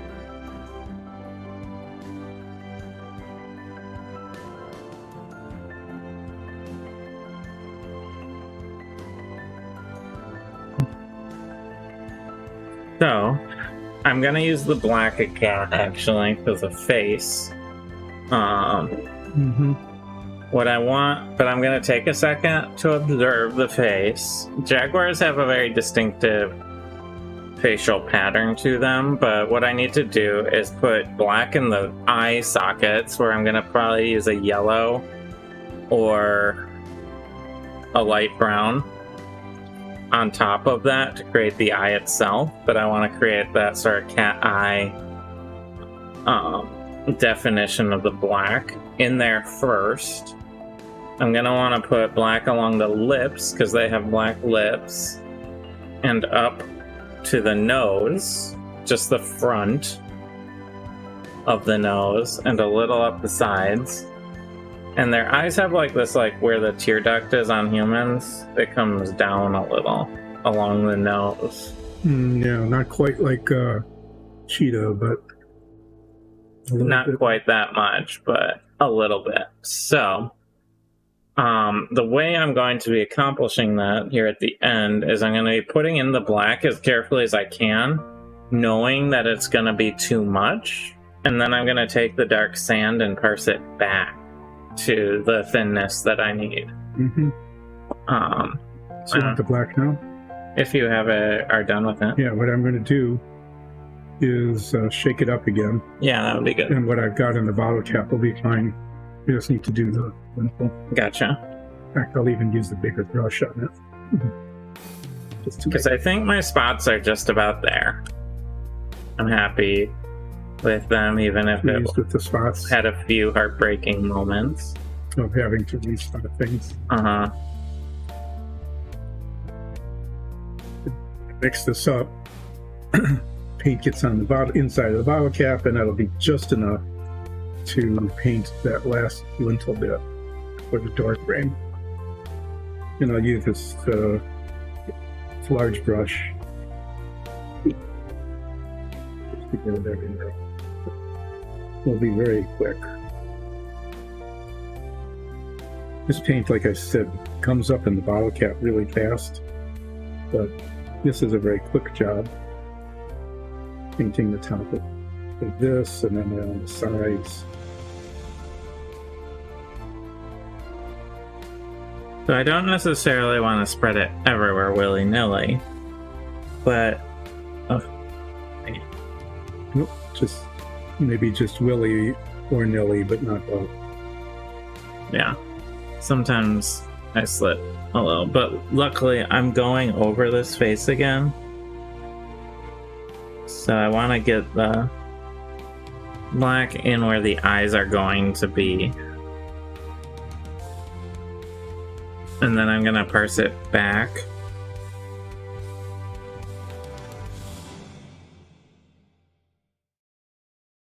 With the base coat color. So it's gonna look a little funky here.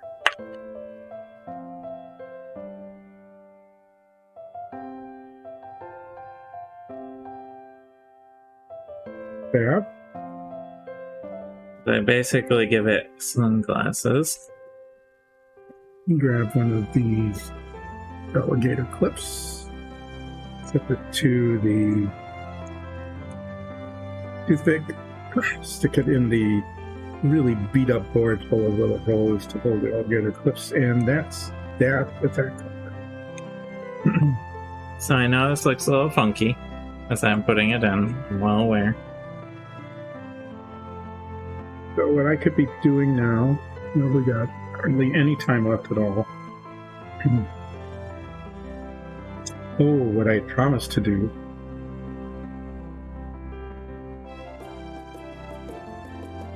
Paint the underside of this. The underside of the sword here. just this area under here, using this black color because it's kind of nice low gloss. You know, it won't really show very much when I paint the sword on top of it. So this is very rough and way too much, but what I can do now is parse back from the outside in, which is way easier to do than trying to get it right the first time.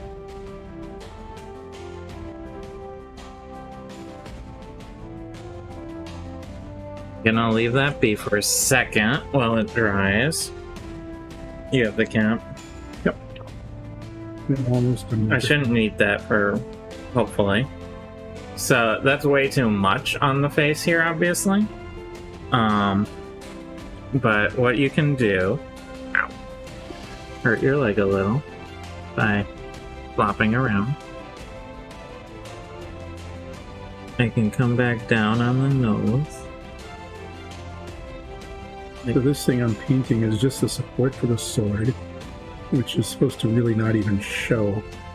So I'm painting it that black, and then I'm going to paint the blade of the sword. I don't know, some sort of silvery metallic thing. Maybe steel, maybe dark aluminum. I like the dark aluminum look for that. But I can't really paint that now because the undercoat is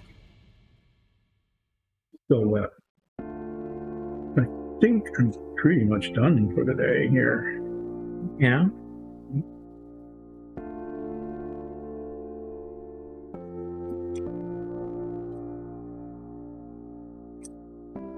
By the way, I glued all those lintels in. So Oh, you did? Yeah. So we're good to go for the doors. good to go to put in, to install all the doors at some point.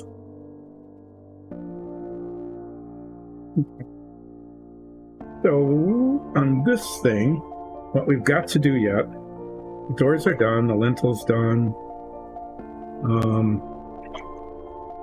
is on the bricks, we're going to be using this dark brown color, flat brown, and highlighting using a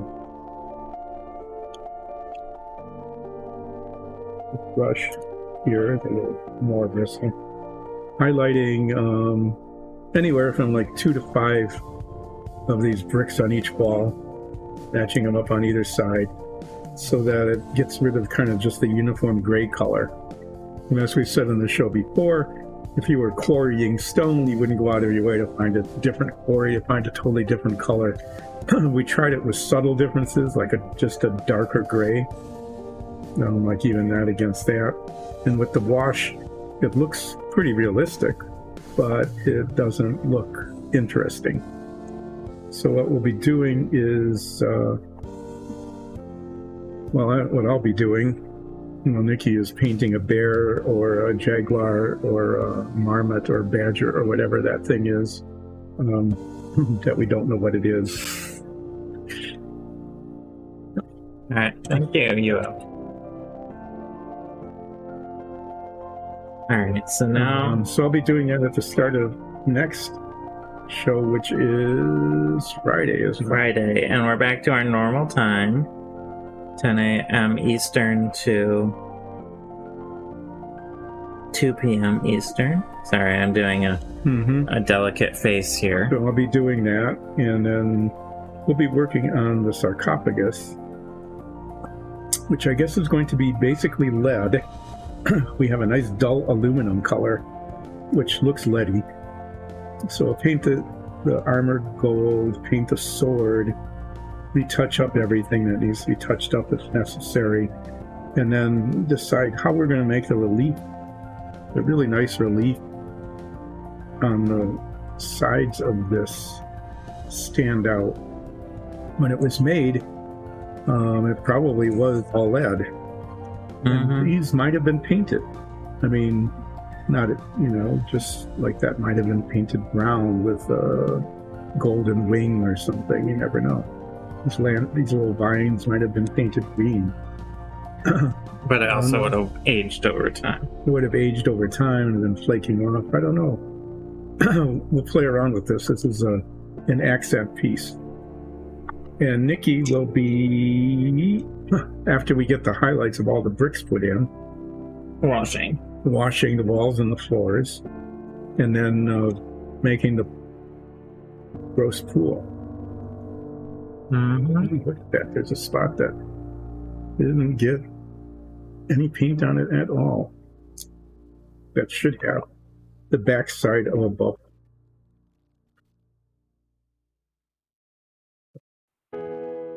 Just pop the paint out, get the brush dirty again, why not? Get those. If anything, those might show. Or not. We'll find out when we make the slime pool. I'm close to done with the eyes here. With the face, I mean. Yeah.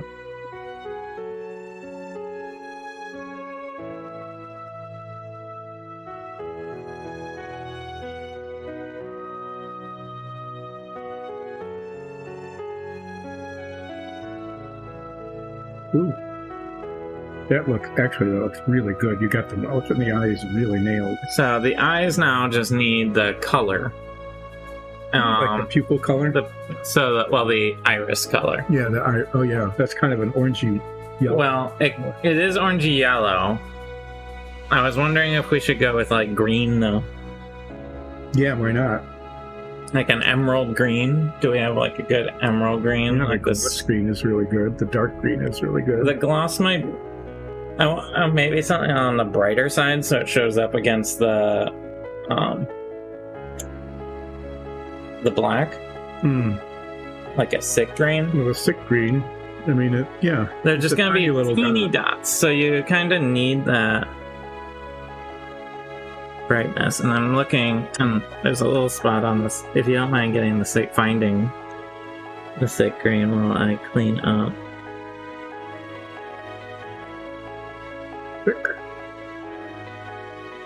I'm looking through my metallics here. I'm looking for dull aluminum, which we'll be using for the lead, and dark aluminum, that's it, that I'll be using for the sword blade. Dull aluminum.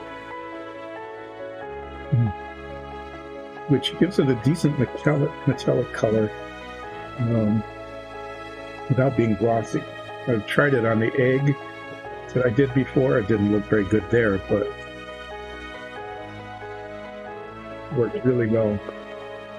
It'll work really well if we want this to look lead in. Okay, so I'm going to be using the sick green for the eyes, just because I always like a cat with green eyes. Yeah. It's kind of nice.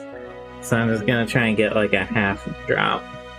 So I am using the bare minimum paint. Oh, is that staying glossy? I think it might have gotten wet. That's weird. Okay. That's just a weird spot. Oh. It's going to show later, too. It's not going to It's a predator, so I want the eyes facing forward on a predator. The convention we started is, since we have many bottles of the same color, is to splotch on the bottle. Alright. And I splotched the green a little, so I'll have to fix that. It came down too far, but that's an easy fix. Paint over that glossy spot. That would be very odd. I have too much coffee in my system for this.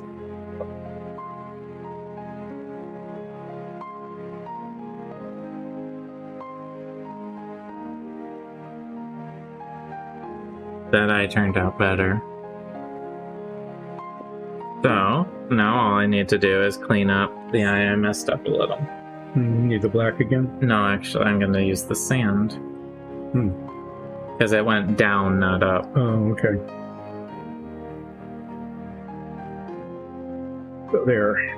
So I'm going to be using on Friday flat brown for the brick highlights, dull aluminum for the body of the sarcophagus coffin, and dark aluminum for the blade of the sword. I actually will use the black though. Yeah. Okay. I want to get this face right so I don't have to think about it while I'm sleeping. Yeah. Have your dreams be haunted by A funny faced cat. funny faced. Yeah.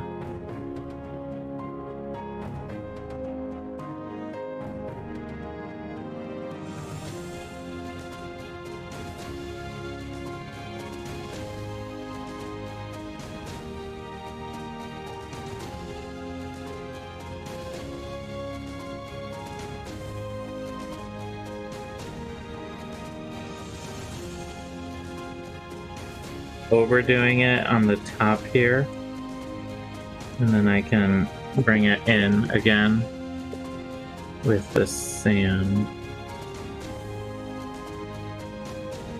Right now it's like a cocked eyebrow. It's the nines. Jaguar. Nines look. Alright, so close this up, and then one hopefully last little foray back down with the sand base coat. Once it's dried off. I'm gonna get it slightly. That one is getting gummy, that spot I have. Well, while you're doing that, I'll just paint the sword. I'm sorry. Hi. Why not? I Just I'm getting really finicky about my anxious face to get here. this done here.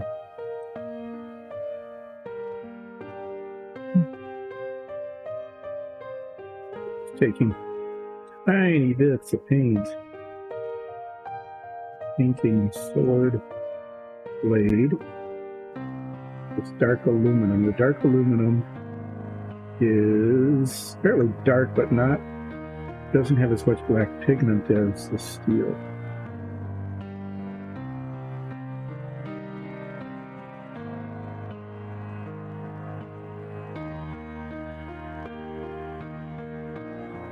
It gives an aged metal. It's kind of nice. It looks good on armor too. Okay. Okay.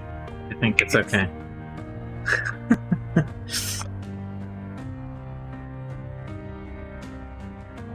I'm gonna try and protect this cup from getting permanently painted. Or semi-permanently. Okay. Okay, okay, okay.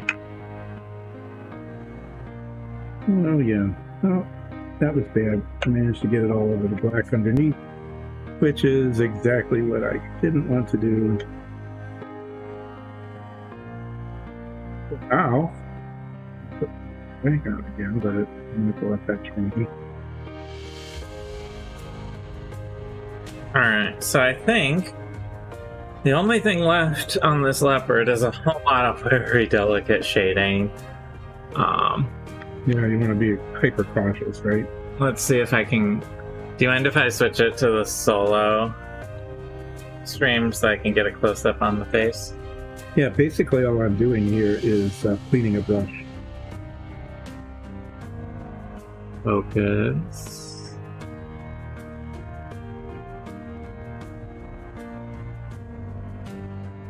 There's our Jaguar's face.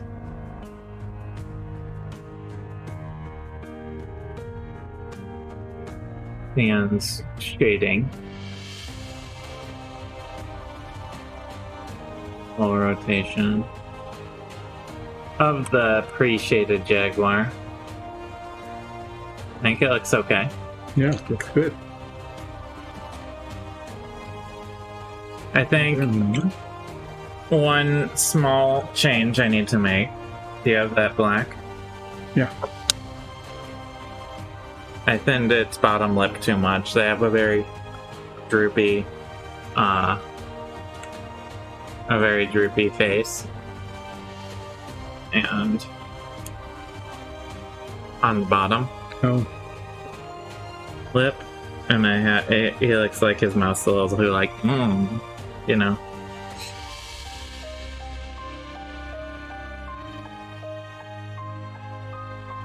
Just in the center here.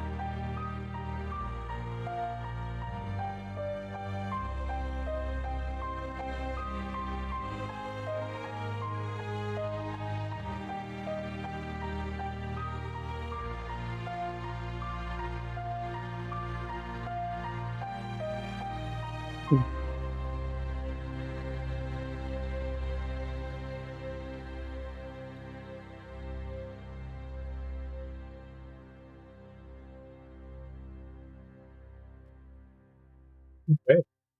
What do you think? Is the lip too much now on the bottom?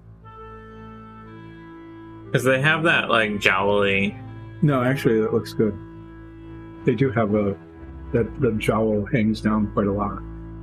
Alright, Especially if the mouth is slightly here open. is one rough on... Well, not rough. This is the base coat, right? The one unshaded Jaguar that I am going to have to work more on next time. Like, I might put a little deck tan under the eyes, it looks like. There's a lot of little things with the Jaguar, but it's coming along. It's partway there. We'll finish it Friday. So check us out then at 10 a.m. Eastern. Stretch my hand. Yeah, you can get hand cramps. So, we're going to be going to an end screen here, but please stick around. Here. There I am. We're going to be going to an end screen here, but please stick around. We're going to raid one of our friends, and they do some really cool stuff. So just stick around, and we're going to be switching over shortly.